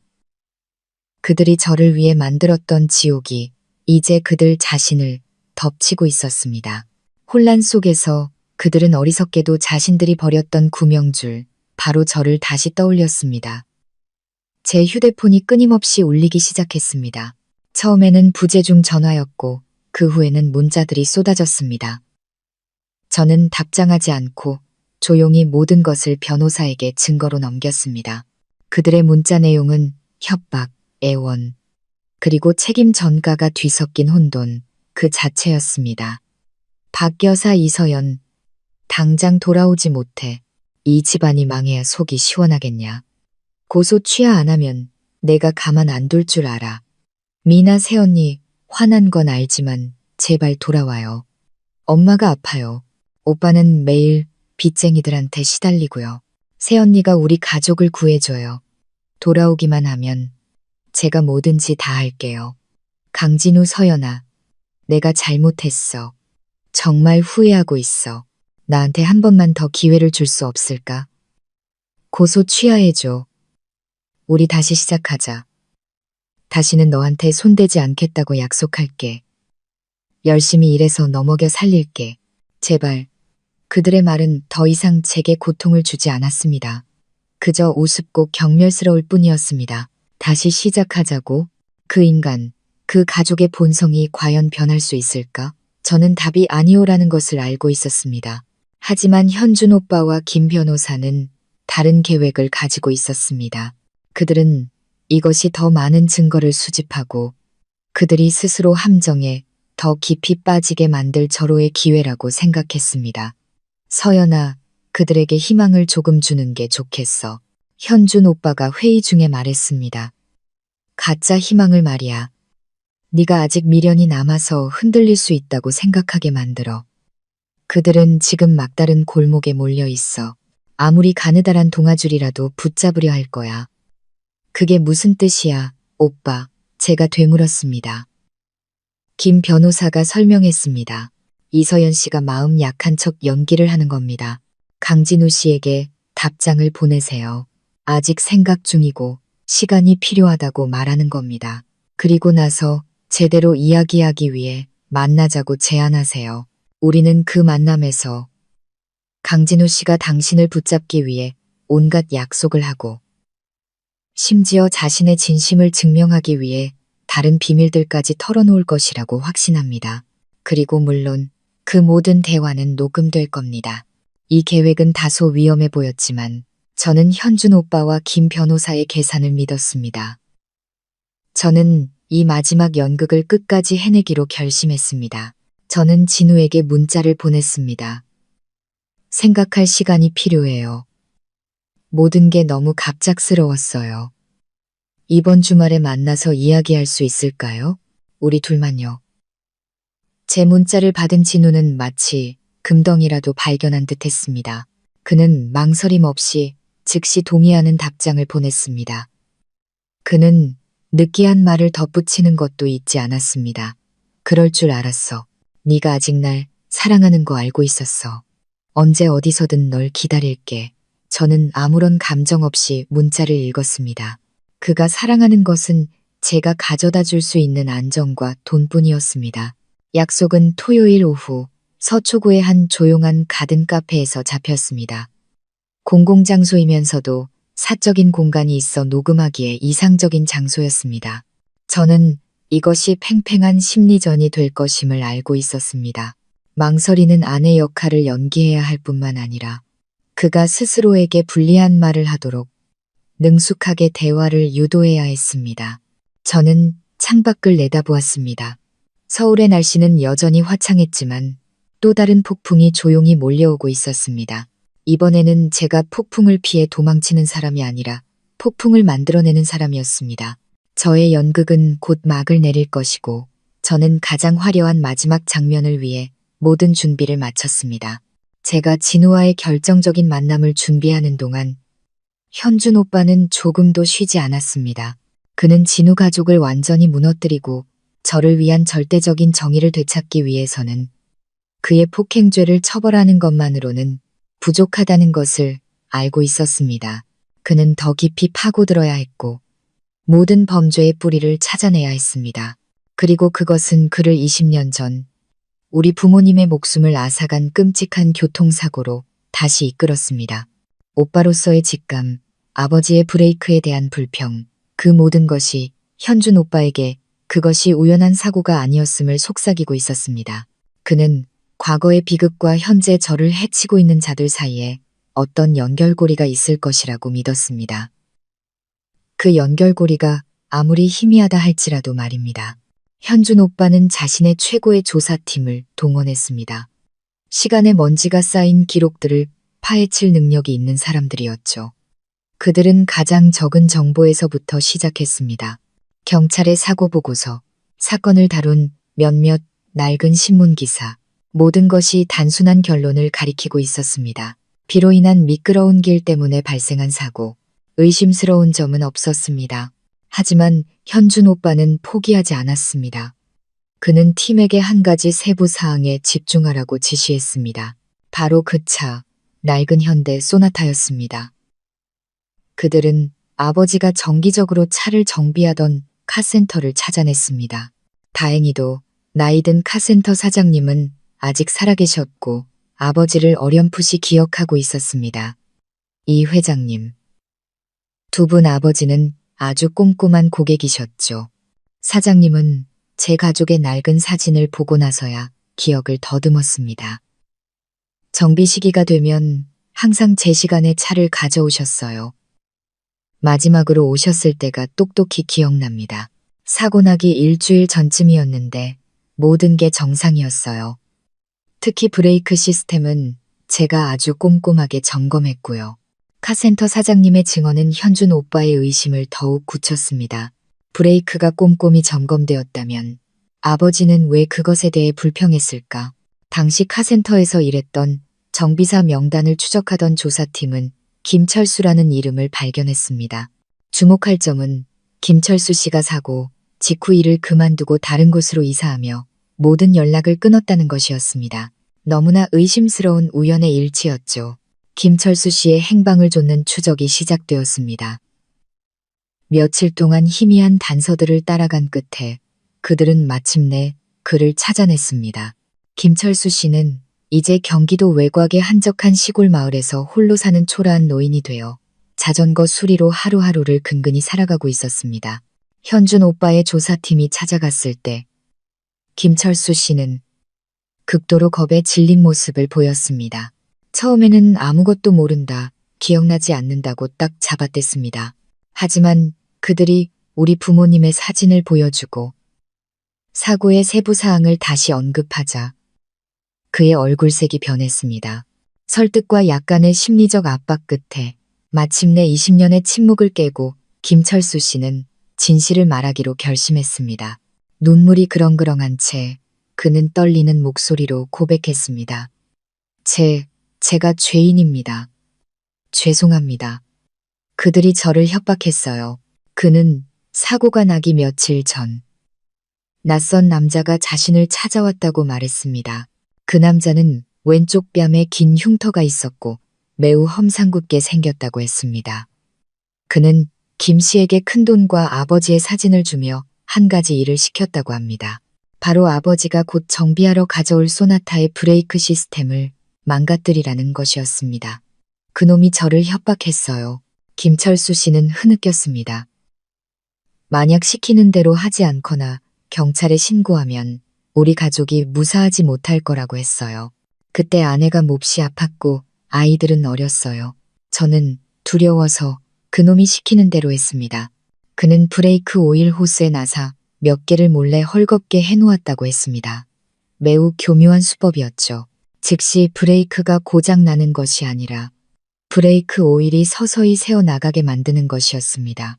고속으로 주행하다 급브레이크를 밟아야 할 때 시스템이 갑자기 완전히 작동을 멈추게 되는 것입니다. 범행 후 그는 나머지 돈을 받고 즉시 도망쳤습니다. 지난 20년 동안 죄책감과 공포 속에서 살아왔다고 했습니다. 그 흉터 있는 남자, 그가 누구인지 아십니까? 모릅니다. 김철수 씨는 고개를 저었습니다.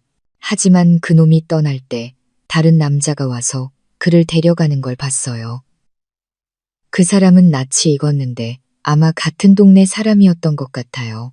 이름은 기억 안 나지만 그 사람 집이 동네 끝 박 여산의 집 근처였던 건 기억나요.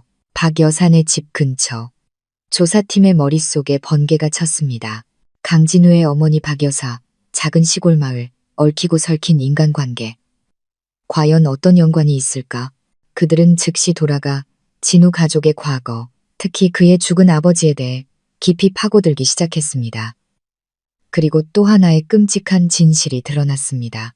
강진우의 아버지, 강 씨는 과거 그 마을에서 알아주는 건달이었고 빚 독촉이나 청부 폭력 같은 일을 전문으로 했다고 합니다. 그리고 그의 왼쪽 뺨에는 젊은 시절 싸움의 흔적인 긴 흉터가 있었습니다. 그는 10년 전 간질환으로 사망했습니다. 모든 조각이 무섭게 들어맞기 시작했습니다. 강진우의 아버지가 바로 우리 부모님의 차를 직접 파손한 범인이었습니다. 하지만 그는 단지 하수인일 뿐. 그에게 그 일을 시킨 배우의 주모자는 누구인가. 조사는 계속되었지만 한 가지는 확실했습니다. 우리 가족의 비극과 강진우 가족 사이에는 제가 알던 것보다 훨씬 더 깊고 악마적인 연결고리가 있었습니다. 현준 오빠는 사무실에 앉아 조사팀이 방금 보내온 보고서를 읽었습니다. 그의 손은 굳게 움켜쥐어져 있었고 푸른 핏줄이 솟아올랐습니다. 그의 예감은 틀리지 않았습니다. 이 원한은 단지 집안의 원한이 아니라 피의 빚이었습니다. 그는 진우 가족이 저에게 한 짓뿐만 아니라 그의 아버지가 20년 전에 저지른 범죄에 대해서도 대가를 치르게 할 것이었습니다. 토요일 오후 저는 약속대로 카페에 도착했습니다. 저는 이 만남을 위해 철저히 준비했습니다. 우아하지만 너무 화려하지 않은 비취색 실크 원피스를 골랐습니다. 머리는 단정하게 올리고 가볍게 화장을 했습니다. 저는 큰일을 겪어 다소 초췌하지만 여전히 품위를 잃지 않는 여성의 이미지를 연출하고 싶었습니다. 상대방에게 동정심과 동시에 약간의 경외감을 불러일으키기 위해서였죠. 제 명품 핸드백 안에는 초소형 녹음기가 이미 켜져 있었습니다. 현준 오빠와 그의 팀도 일찍부터 와 있었습니다. 그들은 평범한 손님인 척 주변 테이블 몇 군데에 앉아 무슨 일이 생기면 즉시 개입할 준비를 하고 있었습니다.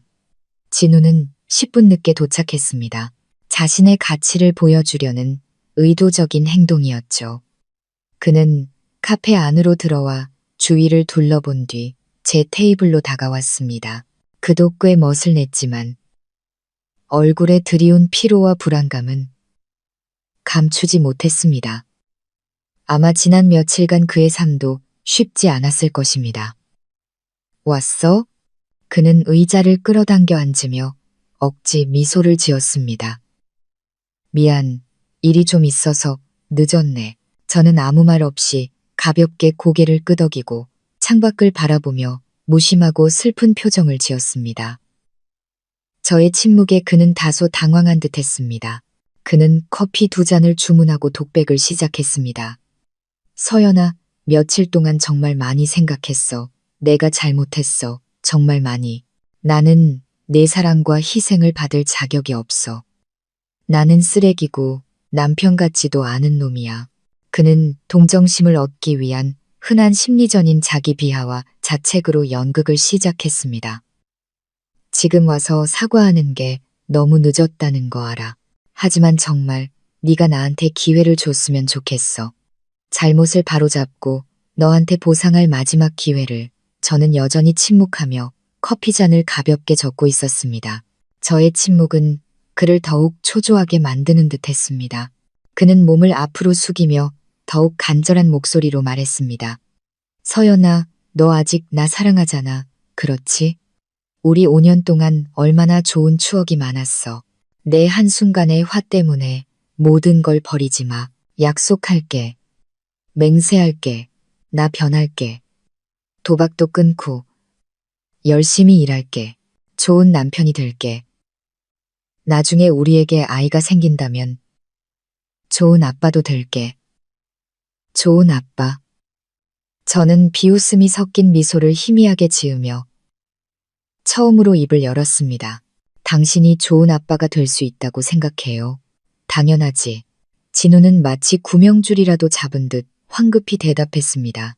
우리 아이를 세상에서 가장 사랑할 거야. 아이가 어떤 어려움도 겪지 않게 할 거야. 그래요? 저는 돌아서서 그의 눈을 똑바로 쳐다보았습니다. 제 눈빛은 더 이상 슬프지 않고 칼날처럼 차가워졌습니다. 그럼 왜 당신은 제 고막을 터뜨리고 두개골에 금이 가게 할 만큼 무자비하게 때렸죠? 만약 그 주먹이 조금만 더 강했다면 당신이 약속하는 그 아이가 세상에 태어날 기회조차 없었을 거라는 생각은 안 해봤어요?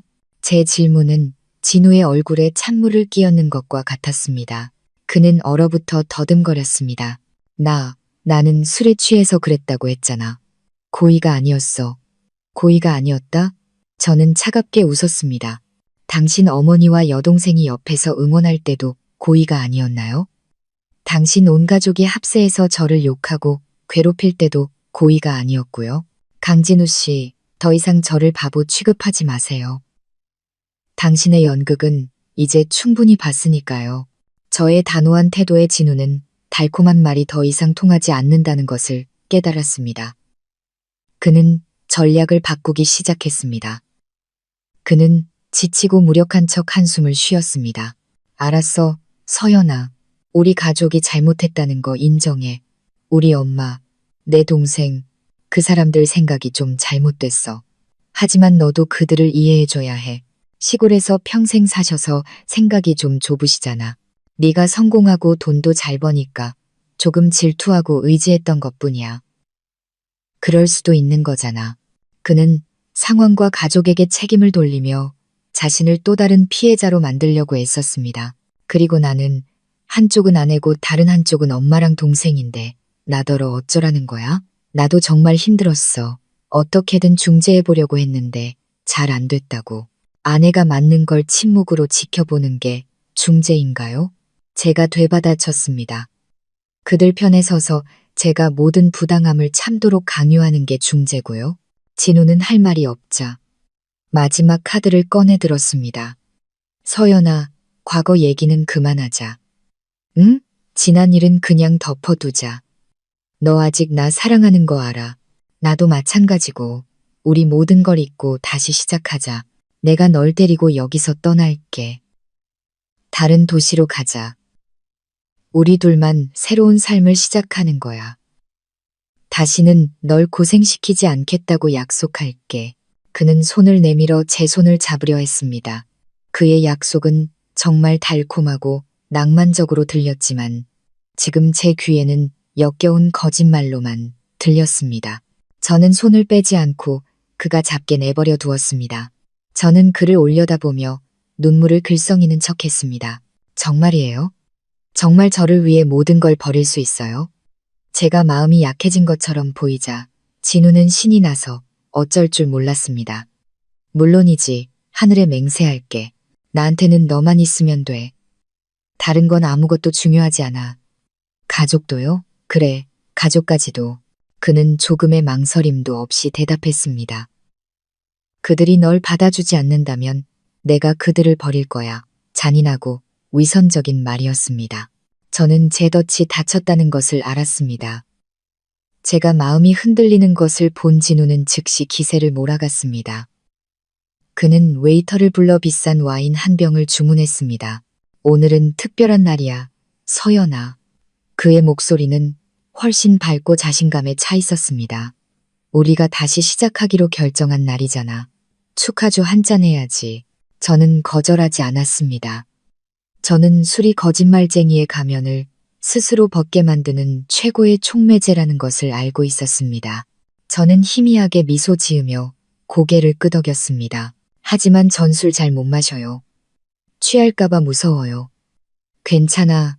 내가 있잖아. 진우가 크게 웃었습니다. 그는 매우 신사적인 척하며 직접 제게 와인을 따라주었지만 교묘하게 자기 잔에 더 많이 따랐습니다. 저를 취하게 하려는 걸까? 아니면 자신의 주량을 과신하는 걸까? 어찌됐든 모든 것은 제 계획대로 진행되고 있었습니다. 우리는 술을 마시기 시작했습니다. 저는 입술만 살짝 적시고 잔을 내려놓았지만 진우는 벌컥벌컥 마셨습니다. 그는 자신이 겪어야 했던 어려움과 압박감에 대해 늘어놓기 시작했습니다. 그는 가족 갈등과 생계의 부담 사이에 낀 불쌍한 남자의 이미지를 그려냈습니다. 그는 도박에 대해 이야기했지만 죄를 인정하는 것이 아니라 변명이었습니다. 나도 그냥 너한테 더 나은 삶을 만들어주려고 돈 좀 벌어보려던 것뿐이야. 그런데 사기당할 줄 누가 알았겠어. 딸수록 더 잃기만 하고. 그는 길게 한숨을 쉬었습니다. 너한테 숨긴 건 잘못했어. 하지만 무서웠어. 네가 날 무시할까 봐. 저는 판단하지 않고 들으며 이따금 동정하는 척 고개를 끄덕였습니다. 이해해요. 당신도 가족을 위해서였잖아요. 저의 공감에 그는 더욱 신뢰를 느꼈습니다. 그는 한 잔, 두 잔 계속해서 마셨습니다. 첫 번째 와인병이 비었을 때 그의 얼굴은 이미 붉어졌고 말도 꼬이기 시작했습니다. 저는 웨이터에게 신호를 보내 두 번째 병을 가져오게 했습니다. 이번에는 제가 주도적으로 그에게 와인을 따라주었습니다. 마셔요. 오늘 당신이 하고 싶은 말 다 듣고 싶어요. 그동안 저한테 숨겼던 속마음까지 전부요. 제가 길을 열어주자 진우는 더 이상 거리낄 것이 없었습니다. 그는 자신의 아까웠던 도박 무용담과 어떻게 큰돈을 딸 뻔했는지에 대해 떠벌리기 시작했습니다.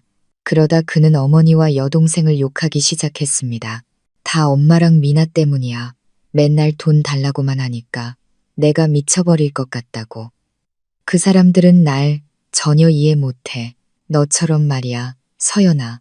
너만이 날 유일하게 이해하고 공감해주는 사람이야. 그는 술 기운에 흐릿해진 눈으로 제 손을 잡았습니다. 서연아, 솔직히 말할게. 내가 너랑 결혼한 건 네가 불쌍해서 그런 것도 있었어.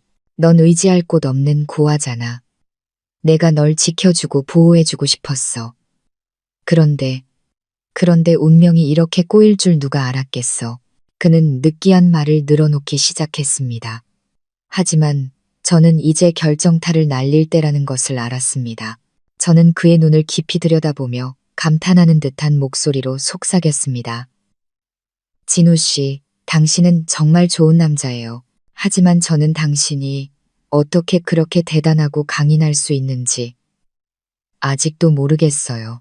예전에 당신 집도 많이 어려웠고 아버님도 일찍 돌아가셨다고 들었는데 어떻게 혼자서 어머니와 여동생을 다 책임질 수 있었어요? 정말 대단해요. 제 칭찬은 술에 취한 남자의 자존심을 제대로 건드렸습니다. 진우는 의자의 등을 기댄 채 크게 웃었습니다.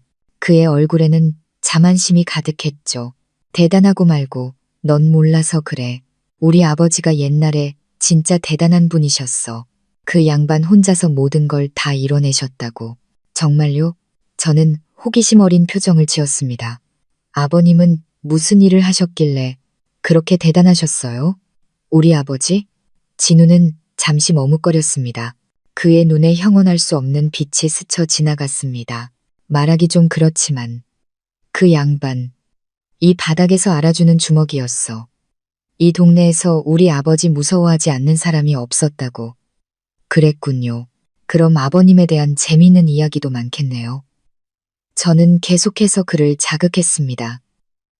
술기운의 진우는 모든 경계심을 잃었습니다. 그는 가슴을 치며 자랑스럽게 말했습니다. 재미있는 이야기? 셀 수도 없지. 너 그거 알아? 지금까지도 사람들이 이야기하는 대박 사건이 하나 있어. 우리 아버지가 딱 한 번 손 썼는데 온 가족이 몇 년은 떵떵거리고 살 돈을 버셨다고. 무슨 일이기에 그렇게 대단해요? 아, 그는 제 귀에 바싹 다가와 마치 천인공노할 비밀을 말하듯 속삭였습니다. 20년 전에 저 윗동네에 살던 부자 부부 교통사고 말이야. 사람들은 다 진짜 사고인 줄 알지만 아니거든. 제 심장이 멎는 것 같았습니다. 저는 애써 태연한 표정을 유지했지만 테이블 아래의 두 손은 굳게 움켜쥐고 있었습니다. 사고가 아니면요? 우리 아버지가 한 짓이지. 진우는 병적인 자부심에 가득 찬 목소리로 말했습니다. 누가 시켜서 한 건데 그냥 차브레이크만 고장내면 되는 거였어. 아주 깔끔하게, 흔적도 없이. 경찰이 조사해도 아무것도 못 찾아냈다고. 그 일 덕분에 우리 집은 새 집도 짓고 엄마는 장사 미천도 마련하고 나는 제대로 공부도 할 수 있었지. 다 그 사건 덕분이야. 제 주변의 모든 세상이 무너져 내렸습니다. 그랬습니다. 현준 오빠의 예감이 맞았습니다. 강진호의 아버지가 바로 제 부모님을 죽인 범인이었고 그의 아들, 제 남편은 죄책감을 느끼기는커녕 그것을 자랑스러운 무용담처럼 떠벌리고 있었습니다. 메스꺼움이 목구멍까지 차올랐습니다. 저는 테이블 위에서 토하지 않기 위해 입술을 꽉 깨물었습니다. 저는 마지막 남은 힘을 쥐어짜 가장 중요한 질문을 던졌습니다. 제 목소리는 떨리고 있었습니다. 누가 아버님께 그 일을 시켰어요? 그건 나도 몰라. 진우가 고개를 저었습니다. 그는 완전히 취해 있었습니다. 아버지는 그 사람 이름을 절대 말 안 했어. 그냥 그 차 주인의 아주 큰 사업 경쟁자라고만 했지. 에이, 옛날 얘기해서 뭐해, 마시자, 서연아.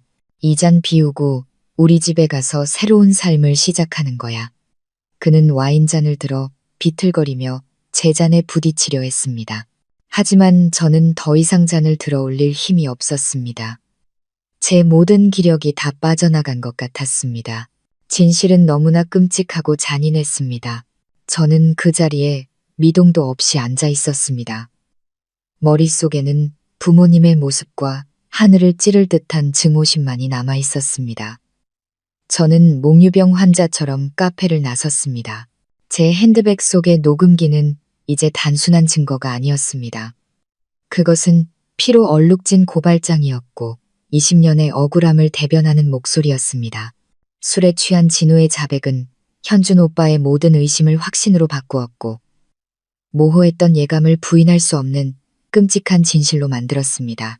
그의 아버지, 제가 시아버지라고 불러야 했을 그 남자가 바로 제 부모님을 직접 살해한 자였습니다. 그리고 그 가족은 지난 수년 동안 제 가족의 피와 뼈 위에서 살아온 것입니다. 제 결혼은 단순한 사기가 아니었습니다. 그것은 모욕이었고 운명의 잔인한 장난이었습니다. 현준 오빠가 밖에서 저를 기다리고 있었습니다. 저의 넉나간 창백한 얼굴을 보고 그는 아무것도 묻지 않고 조용히 저를 차에 태웠습니다. 돌아오는 내내 저는 한마디도 하지 않았습니다. 저는 그저 창문에 머리를 기댄 채 멍하니 밖을 바라보았습니다. 머릿속에서는 진우의 자만심 가득한 목소리가 계속해서 맴돌았습니다. 아주 깔끔하게, 흔적도 없이. 다 그 사건 덕분이야. 그의 비인간성, 아버지의 범죄에 대한 병적인 자부심은 제가 그에게 가졌던 아주 작은 미련마저도 완전히 죽여버렸습니다. 이제 제 안에는 단 하나의 불길만이 타오르고 있었습니다. 증오의 불길이었습니다. 펜트하우스에 도착하자마자 저는 녹음기를 현준 오빠에게 건넸습니다. 그는 그것을 스피커에 연결했고 진우의 자백은 고요한 방 안에 다시 한번 선명하게 울려 퍼졌습니다. 현준 오빠는 뒷짐을 진 채 꼼짝도 않고 한마디도 놓치지 않고 들었습니다. 들으면 들을수록 그의 얼굴은 더욱 굳어갔습니다. 그의 두 눈은 저 못지않은 증오의 불길로 타올랐습니다. 녹음이 끝나자 그는 아무 말 없이 저를 돌아서서 품에 안았습니다. 미안하다, 서연아. 네가 이런 말을 듣게 해서는 안 됐는데. 저는 그의 어깨에 얼굴을 묻고 마침내 참았던 울음을 터뜨렸습니다. 오빠, 이제 어떡해.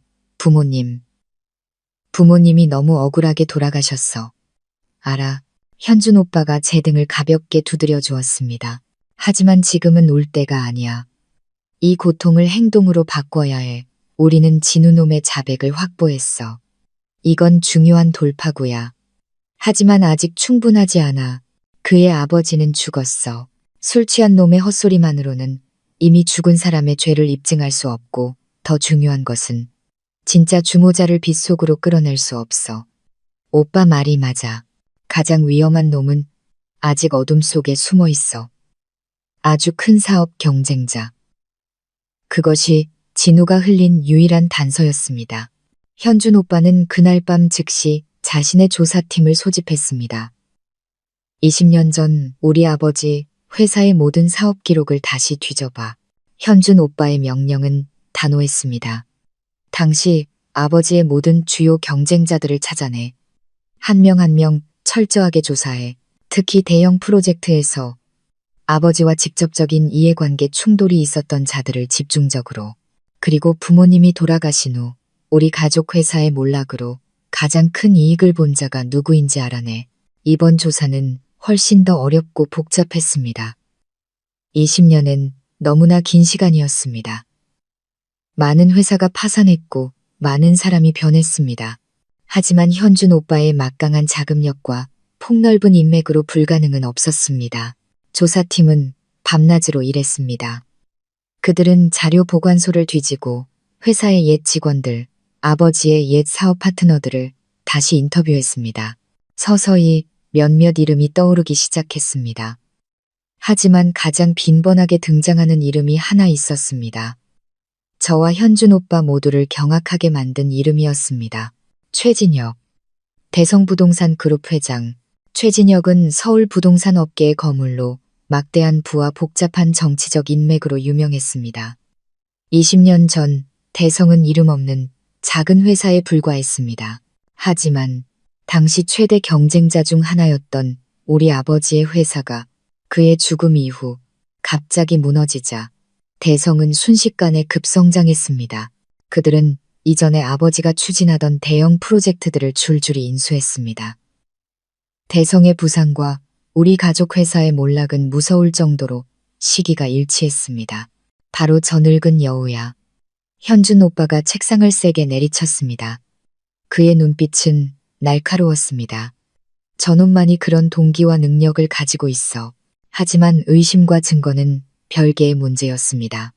최진혁은 교활한 인물이었고 쉽게 흔적을 남기지 않았을 것입니다.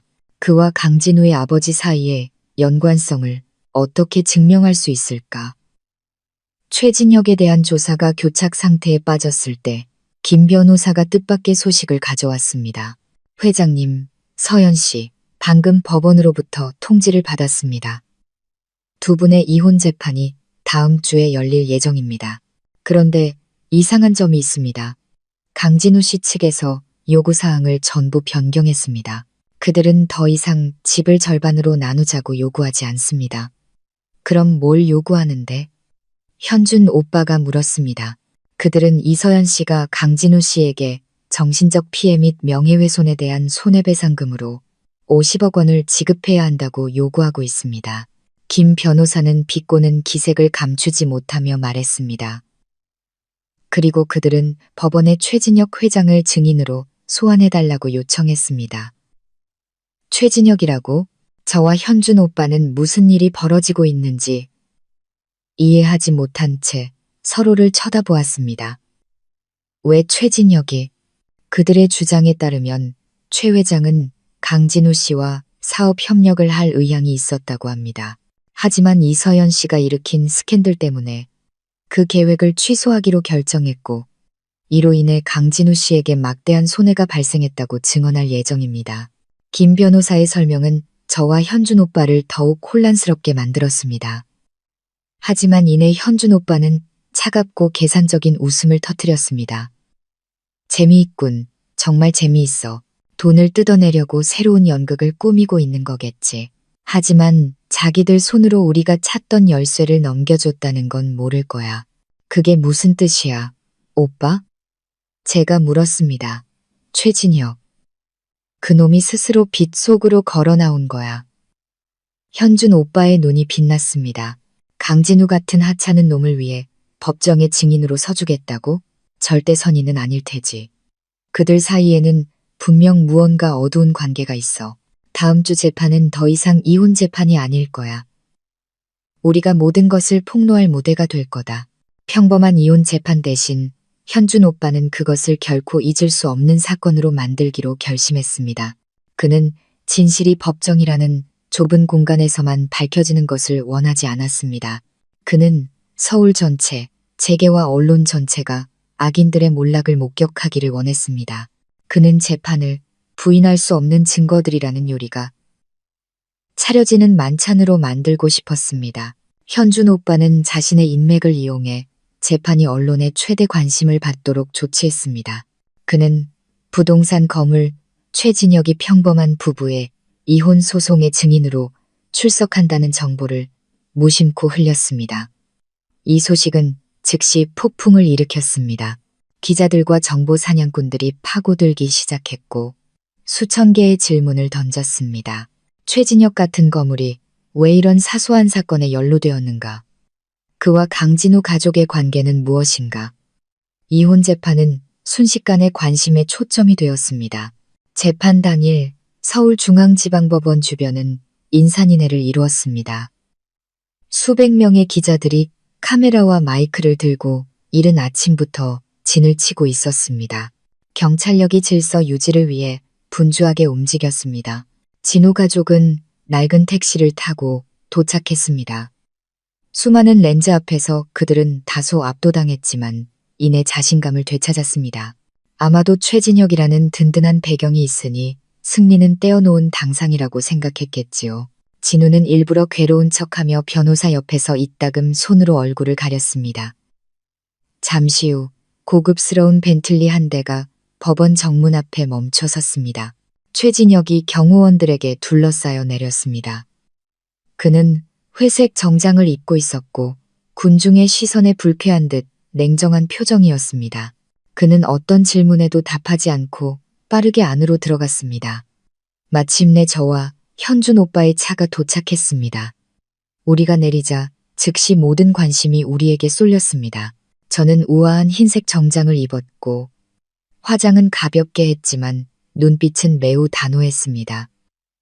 현준 오빠는 든든한 산처럼 제 곁에서 저를 지켜주었습니다. 우리는 카메라를 피하지 않았습니다. 우리는 그것을 똑바로 응시하며 당당하고 자신감 있게 걸어 들어갔습니다. 법정 안의 분위기는 더욱 긴장감이 넘쳤습니다. 모든 좌석이 사람들로 가득 찼습니다. 재판이 시작되었습니다. 진우 측 변호사가 먼저 진술했습니다. 그는 제가 외도를 했고 진우를 정신적으로 학대하여 그를 망가뜨렸다는 낡은 주장을 되풀이했습니다. 그리고 그는 주요 연극을 시작했습니다. 그는 정중하게 증인 최진혁을 증언대로 불렀습니다. 최진혁은 여유로운 태도로 증언대에 섰습니다. 그는 완벽하게 조작된 이야기를 시작했습니다. 그는 친구를 통해 진우의 재능을 알게 되었고 그의 스타트업 프로젝트에 투자할 의향이 있었다고 말했습니다. 하지만 저의 문란한 사생활과 스캔들에 대한 소식을 듣고 신뢰를 잃어 투자를 취소하기로 결정했다고 했습니다. 가정이 그렇게 복잡한 사람과는 협력할 수 없습니다. 그가 결론 내렸습니다. 저와 대성그룹의 명성에 누가 되기 때문입니다. 거물의 무게가 실린 그의 증언은 엄청난 압박감을 조성했습니다. 법정 전체가 술렁거렸고 모든 불리한 시선이 제게 쏟아졌습니다. 진우 가족은 방청석에 앉아 의기양양한 표정을 짓고 있었습니다.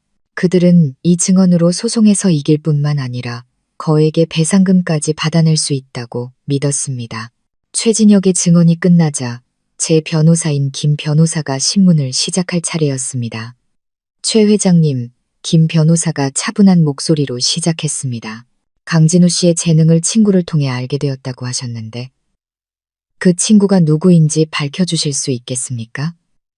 최진혁은 잠시 멈칫했습니다. 아마도 이렇게 구체적인 질문을 받으리라고는 예상하지 못했던 것 같습니다.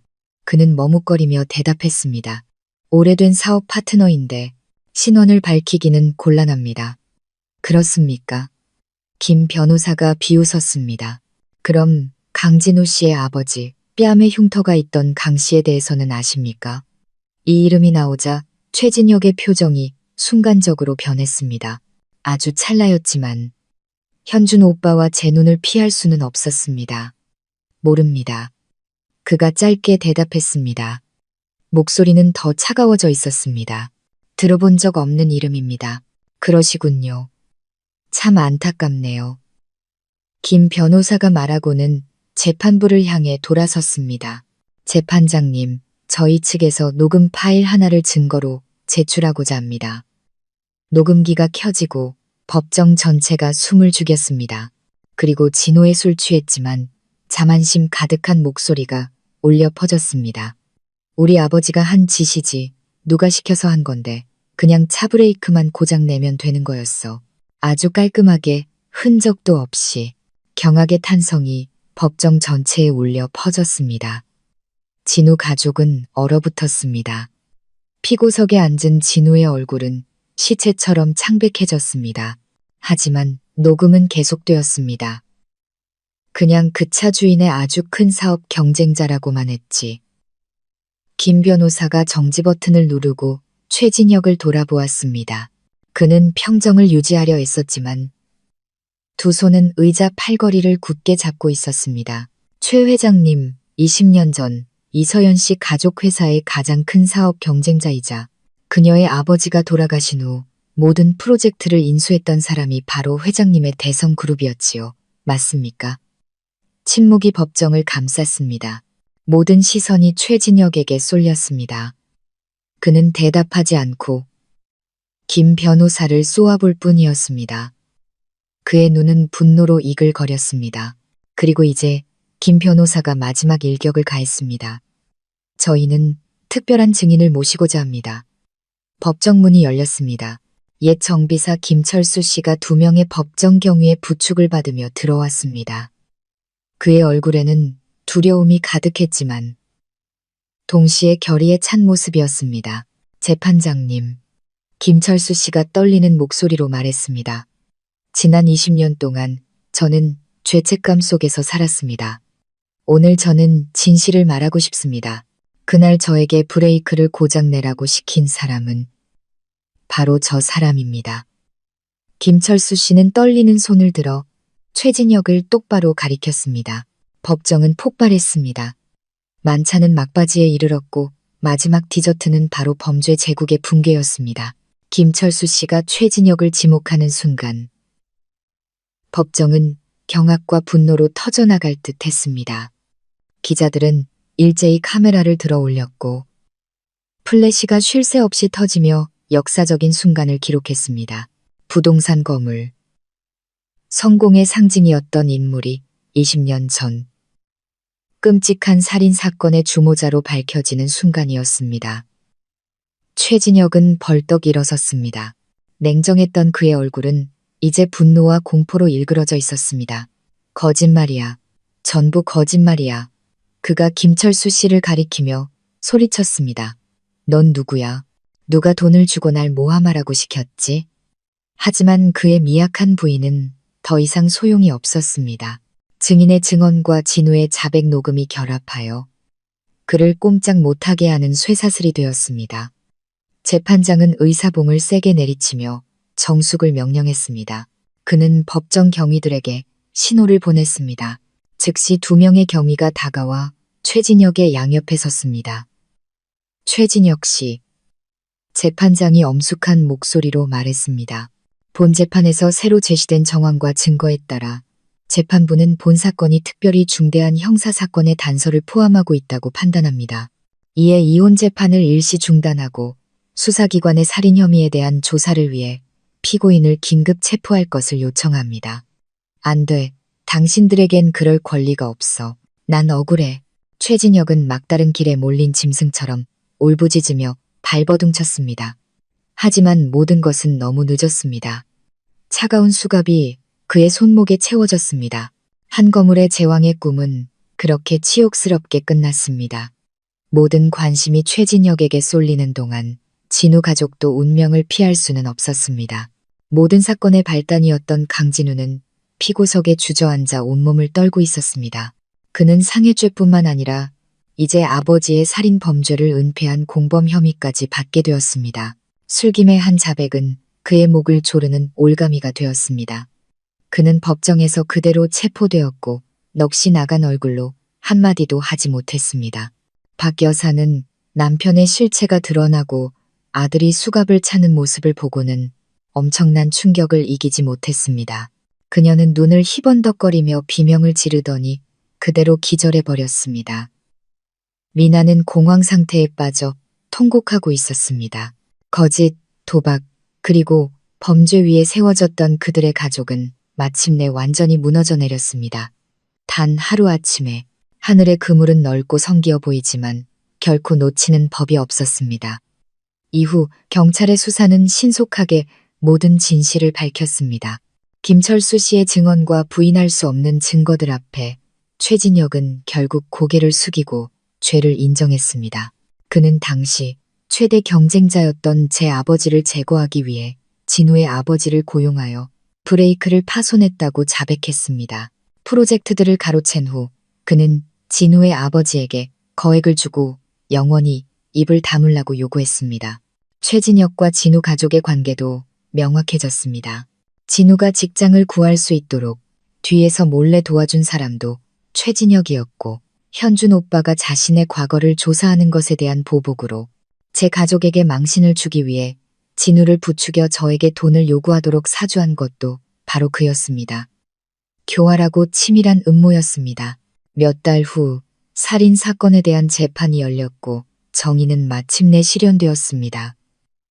살인교사 혐의로 최진혁은 무기징역을 선고받았습니다. 강진우는 상해, 아내학대, 범죄 은폐 등의 혐의로 징역 15년을 선고받았습니다.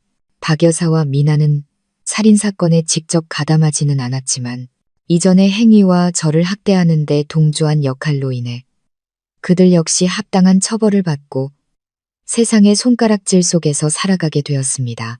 판결이 선고되던 날 저와 현준 오빠는 함께 부모님의 묘를 찾았습니다. 우리는 묘에 흰 국화 2다발을 놓고 향을 피웠습니다. 아버지, 어머니, 현준 오빠가 목이 메인 채 말했습니다. 저희가 해냈어요. 아기는 죗값을 치렀습니다. 이제 편히 쉬세요. 저는 옆에 서서 조용히 울었습니다. 해방감과 안도감의 눈물이었습니다. 20년의 억울함이 마침내 씻겨 내려갔습니다. 이제 부모님은 하늘에서 편히 미소 지으실 수 있을 것입니다. 전쟁은 끝났습니다. 악인들은 대가를 치렀습니다. 하지만 저와 현준 오빠에게는 잃어버린 것을 되찾고 가족의 미래를 다시 써내려가는 새로운 여정이 시작되었습니다.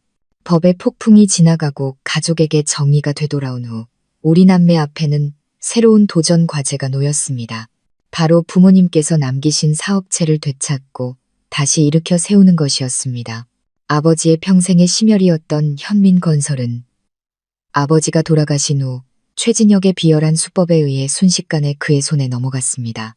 그는 회사 이름을 바꾸고 창립자의 모든 흔적을 지우며 그것을 자신의 대성제국의 일부로 만들었습니다. 20년 동안 그곳은 우리 가족의 원수를 위한 돈벌이 기계가 되어 왔습니다.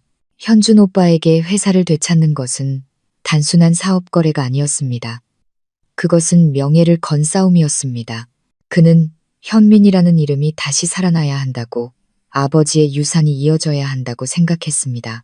국제투자그룹의 회장으로서 현준 오빠는 그럴 만한 충분한 자금력과 권력을 가지고 있었습니다. 하지만 그는 정면 대결을 선택하지 않았습니다. 그는 최진혁이 체포된 후 대성그룹이 심각한 위기에 빠졌다는 것을 알고 있었습니다. 주주들은 동요했고 주가는 폭락했으며 수많은 프로젝트가 중단되었습니다. 바로 지금이 황금 같은 기회였습니다.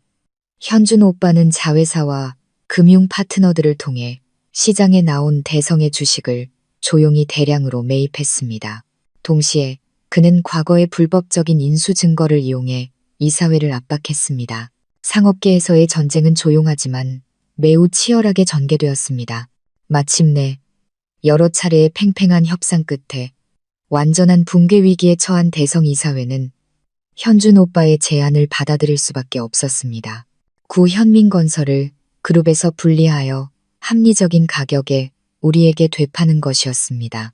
인수계약서에 서명하던 날, 저와 현준 오빠는 함께 대성그룹의 회의실로 들어섰습니다. 이곳은 20년 전 아버지의 사무실이었던 곳입니다. 맞은편에는 낯선 얼굴들, 우리 가족의 몰락 위에서 이익을 취했던 자들이 앉아 있었습니다. 이제 그들은 우리 앞에서 고개를 숙여야 했습니다. 현준 오빠가 계약서에 서명하며 공식적으로 회사의 소유권을 되찾는 순간 저는 눈물을 참을 수 없었습니다. 우리가 해냈습니다. 우리는 마땅히 우리 것이었던 것을 되찾은 것입니다.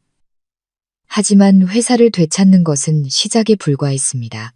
20년 동안 원수의 손에 있었던 회사를 다시 일으켜 세우는 것이 진짜 도전이었습니다. 회사는 많이 변해 있었습니다. 기업 문화는 흐트러졌고 아버지께 충성했던 유능한 직원들은 대부분 해고되었습니다. 현준 오빠는 제게 큰 책임을 맡겼습니다. 현민건설의 대표이사 자리였죠. 네가 할 수 있을 거라고 믿어. 현준 오빠가 말했습니다. 너에겐 아버지의 사업가적 피가 흐르고 있고 무엇보다 이곳에 필요한 진심과 헌신을 가지고 있어. 저는 조금 걱정되었지만 오빠의 신뢰 어린 눈빛은 제게 힘을 더해 주었습니다. 저는 모든 열정과 열의를 다해 일에 뛰어들었습니다.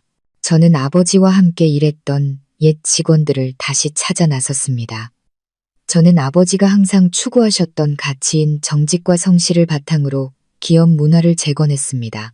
저는 직접 공사 현장을 찾아가고 파트너들을 만나고 계약을 협상했습니다. 처음에는 쉽지 않았습니다. 많은 사람들이 이제 막 경영에 발을 들인 젊은 여성의 능력에 대해 의구심을 가졌습니다. 하지만 저는 좌절하지 않았습니다. 저는 행동으로 증명했습니다. 저는 밤낮을 가리지 않고 일했습니다. 저는 끊임없이 배웠습니다. 저는 대담하지만 합리적인 결정을 내렸습니다. 서서히 현민건설은 변화하기 시작했습니다. 우리는 대형 입찰에서 승리하고 중요한 계약들을 체결했습니다. 회사의 신뢰와 브랜드 가치는 점차 회복되었습니다. 저는 더 이상 순종적인 주부 이서연이 아니었습니다. 저는 경영계에서 자신감 있고 단호하며 카리스마 넘치는 진정한 리더가 되었습니다. 회사의 모든 성공은 가족 사업의 부활뿐만 아니라 제 인생 자체의 부활을 증명하는 것이었습니다. 저는 어딘가에서 부모님께서 저를 보며 자랑스럽게 미소 짓고 계시리라는 것을 알고 있었습니다. 3년. 그리 길지 않은 시간이지만 가장 깊은 상처가 아물기 시작하고 끔찍했던 과거의 잿더미가 바람에 흩날리고 척박했던 그 땅 위에서 강인하고 눈부신 새싹이 돋아나기에 충분한 시간이었습니다. 운명의 재판이 있은 지 3년이 지난 지금의 제 삶은 이전에는 감히 꿈도 꾸지 못했던 평온한 나날의 연속입니다. 저는 더 이상 거짓된 기억으로 가득했던 강남의 화려하지만 차가운 펜트하우스에 살지 않습니다. 현준 오빠와 저는 도심의 소음을 떠나기로 결정했습니다. 우리는 조용한 교회에 전원주택 단지의 진정한 보금자리인 새 집을 함께 지었습니다. 집은 웅장하지는 않지만 푸른 나무와 향긋한 꽃들, 그리고 맑고 깨끗한 공기로 둘러싸여 있습니다. 아침에 눈을 뜨면 가장 먼저 들리는 것은 시끄러운 경적 소리가 아니라 정원에서 지저귀는 새소리입니다. 오후에는 제가 좋아하는 장미덤불과 부겐빌레아를 직접 가꾸며 소박하고 평범한 것들 속에서 기쁨을 찾습니다. 오늘은 특별한 날입니다. 서연재단 설립 3주년 기념일이죠. 저는 언론에 대대적으로 알리는 행사를 열지 않았습니다. 대신 친한 친구들과 동료들, 그리고 특히 재단의 도움을 받은 가족들을 저희 집 정원으로 초대해 따뜻한 티파티를 열었습니다. 정원은 웃음소리와 아이들이 뛰노는 소리로 가득 찼습니다. 저는 멀리 서서 푸른 잔디밭 위에서 서로를 쫓아다니는 발그레한 뺨과 맑은 눈을 가진 아이들을 바라보았습니다. 제 마음속에 형언할 수 없는 따뜻한 감정이 차올랐습니다. 저 아이들은 불과 몇 달, 몇 년 전만 해도 두려움에 움츠러든 연약한 영혼들이었습니다. 가장 사랑하는 사람에게서 받은 매질과 욕설의 희생자들이었죠. 이제 그들은 웃음을, 그리고 어린 시절을 되찾았습니다. 예쁜 여자아이를 아는 미애라는 젊은 여성이 제게 다가왔습니다. 그녀의 얼굴에는 여전히 고생의 흔적이 남아 있었지만 눈빛은 자신감과 희망으로 빛나고 있었습니다. 대표님, 그녀가 떨리는 목소리로 말했습니다. 대표님과 재단이 아니었다면 저희 모녀는 지금 어떻게 됐을지 정말 모르겠어요. 예전 원룸에서는 남편이 술에 취해 돌아오는 밤마다 지옥이었어요. 아이를 안고 그냥 죽어버릴까 생각도 했어요. 저는 그녀의 깡마른 손을 잡고 고개를 저었습니다. 그런 말 마세요, 미애 씨. 최악의 시간은 이제 다 지났어요. 이제 미애 씨는 봉제 공장에서 안정적인 직업을 가졌고 우리 안나도 학교에 다니게 됐잖아요. 두 모녀의 미래는 분명 밝을 거예요. 미애 씨는 정말 강한 분이에요. 엄마 품에 안긴 안나가 저를 올려다보았습니다. 아이의 까만 눈동자에는 더 이상 예전의 두려움이 없었습니다. 아이가 작은 목소리로 말했습니다. 대표님, 고맙습니다. 선녀님처럼 예뻐요. 저는 웃음을 터뜨리며 몸을 숙여 아이의 머리를 쓰다듬었습니다. 우리 안나, 착하네. 나중에 커서 엄마를 지켜주는 씩씩한 사람이 되어야 해. 두 모녀의 미소를 보며 저는 그들 속에서 제 자신의 모습을 보았습니다. 저도 절망의 밑바닥에 있어 봤고, 그래서 누구보다도 잘 알고 있습니다. 가장 필요할 때 내밀어주는 손길이 얼마나 소중한지를. 저는 단지 그들을 구한 것이 아니었습니다. 제 과거의 모습을 구원하고 있었던 것입니다. 황혼이 내리기 시작하고 하늘을 낭만적인 주황빛으로 물들일 때쯤 파티는 끝났습니다. 손님들은 모두 돌아가고 저와 현준 오빠만 남았습니다. 오빠는 제가 테이블에 남은 찻잔 몇 개를 치우는 것을 도와주었습니다. 요즘 내 얼굴이 항상 밝아 보여. 현준 오빠가 저를 보며 다정하고 자랑스러운 눈빛으로 미소 지었습니다. 일은 많이 힘들지 않아. 힘들지만 즐거워, 오빠. 제가 맑은 공기를 깊이 들이마시며 대답했습니다. 하루하루가 지날수록 제가 의미 있는 삶을 살고 있다는 걸 느껴 내 사명을 찾은 것 같아. 우리는 부겐빌레아 아래 놓인 하얀 그네에 나란히 앉아 지평선 너머로 서서히 지는 해를 함께 바라보았습니다. 평화롭고 서로를 이해하는 침묵이 흘렀습니다. 문득 저는 오랫동안 신경 쓰지 않았던 질문을 나지막이 던졌습니다. 하지만 오늘 이 순간 저는 알고 싶었습니다. 그 사람들 소식 들은 거 있어? 현준 오빠는 잠시 침묵했습니다. 그가 그 사람들이 누구를 말하는지 알고 있었습니다. 그는 천천히 담담하고 객관적인 목소리로 입을 열었습니다. 최진혁, 그자의 사형은 작년에 집행됐어. 하늘의 그물이 마침내 닫힌 거지. 부모님도 이제 정말 편히 잠드실 수 있을 거야. 저는 아무 말 없이 고개를 끄덕였습니다. 한 악인이 자신의 죄에 대한 대가를 치른 것입니다. 제 마음에는 통쾌함이 아닌 평온함만이 있었습니다. 부모님의 원수를 마침내 갚은 것입니다. 강진우는 현준 오빠가 말을 이었습니다. 아직 그 안에 있어. 처음에는 많이 망가졌었다고 들었는데 이제는 받아들이고 모범적으로 수감 생활을 하고 있다고 하더군. 아마 차가운 벽 안에서의 10수년이 자신이 무슨 짓을 저질렀는지 깨닫게 해주겠지. 저는 한때 온 마음을 다해 사랑했던 남자 진우를 생각했습니다. 이제 제 기억 속 그의 모습은 흐릿하고 낯설어졌습니다. 더 이상 증오하지도 아파하지도 않았습니다. 그저 탐욕과 비겁함으로 스스로를 파멸시킨 한 인간에 대한 희미한 연민만이 남았습니다. 그의 어머니와 여동생은 출소 후에 그 낡은 빌라에 남은 것들을 헐값에 팔아넘겼다고 해. 박 여사의 빚을 갚기 위해서였다고 하더군. 그리고는 다른 곳으로 이사했는데 어디로 갔는지는 아무도 몰라. 어느 허름한 재래시장에서 노점상을 하며 하루하루 힘들게 살아가는 걸 봤다는 사람도 있더라. 삶이 꽤나 팍팍하겠지. 현준 오빠가 한숨을 쉬었습니다. 그것이 그들의 악랄함과 무지에 대한 대가야. 인과응보는 한치의 오차도 없지. 저는 나무들 위로 사라지는 마지막 햇살을 조용히 바라보았습니다. 한때 저를 지옥 속에 살게 했던 한 가족. 이제 완전히 해체되어 각자 비참한 운명을 맞이했습니다. 그들은 스스로 바람을 심었고 이제 폭풍을 거두고 있는 것입니다.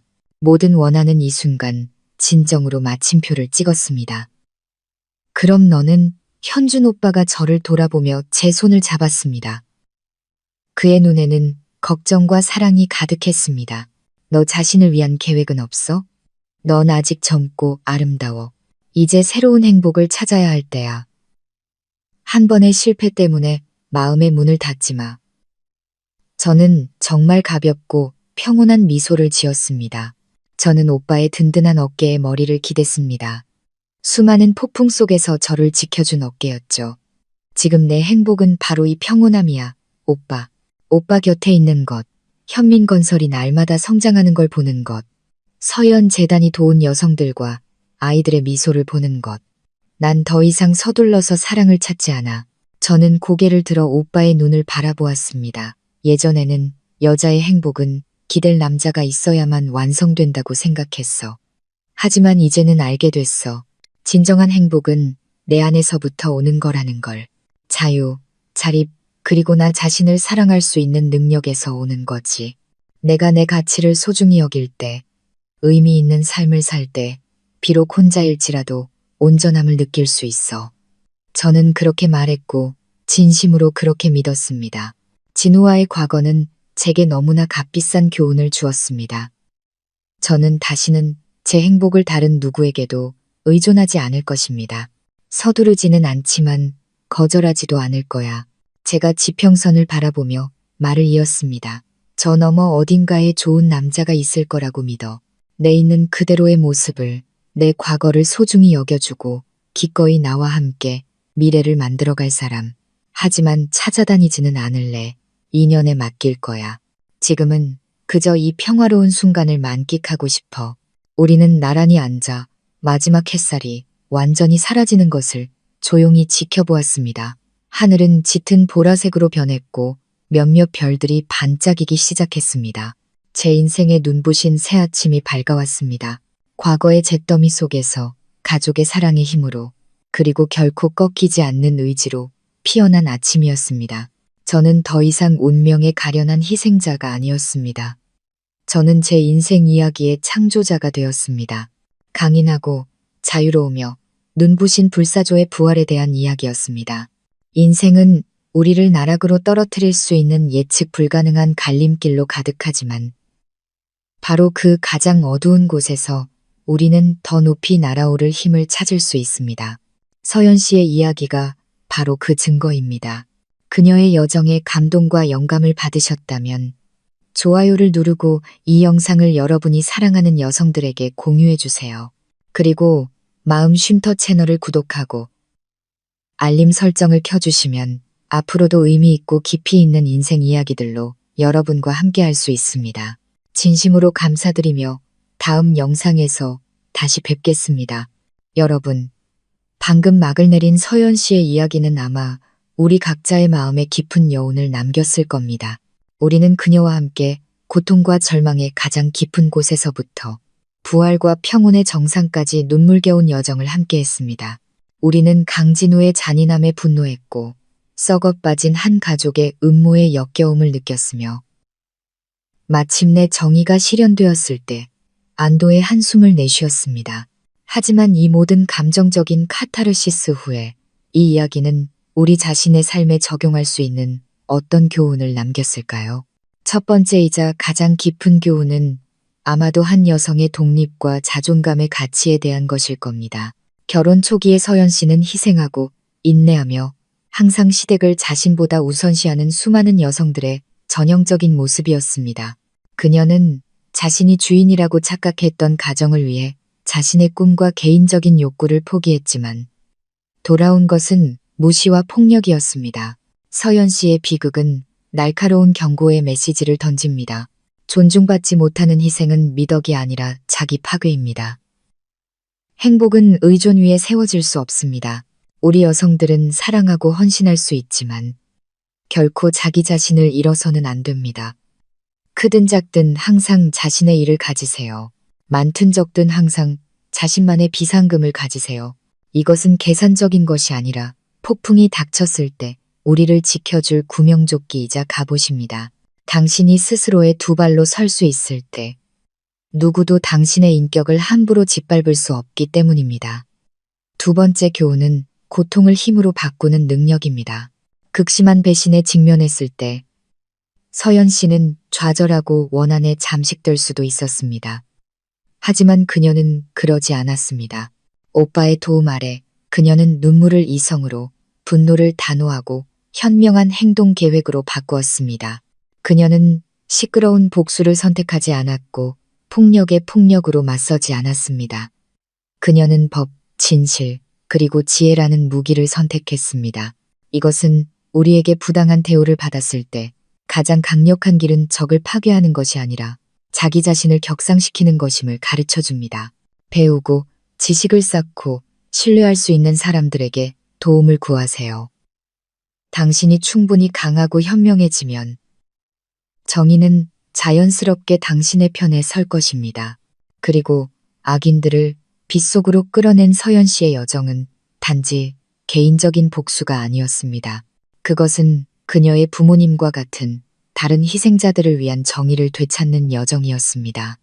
그것이 그녀의 싸움을 더 높은 차원, 즉 정의를 위한 싸움으로 승화시켰습니다.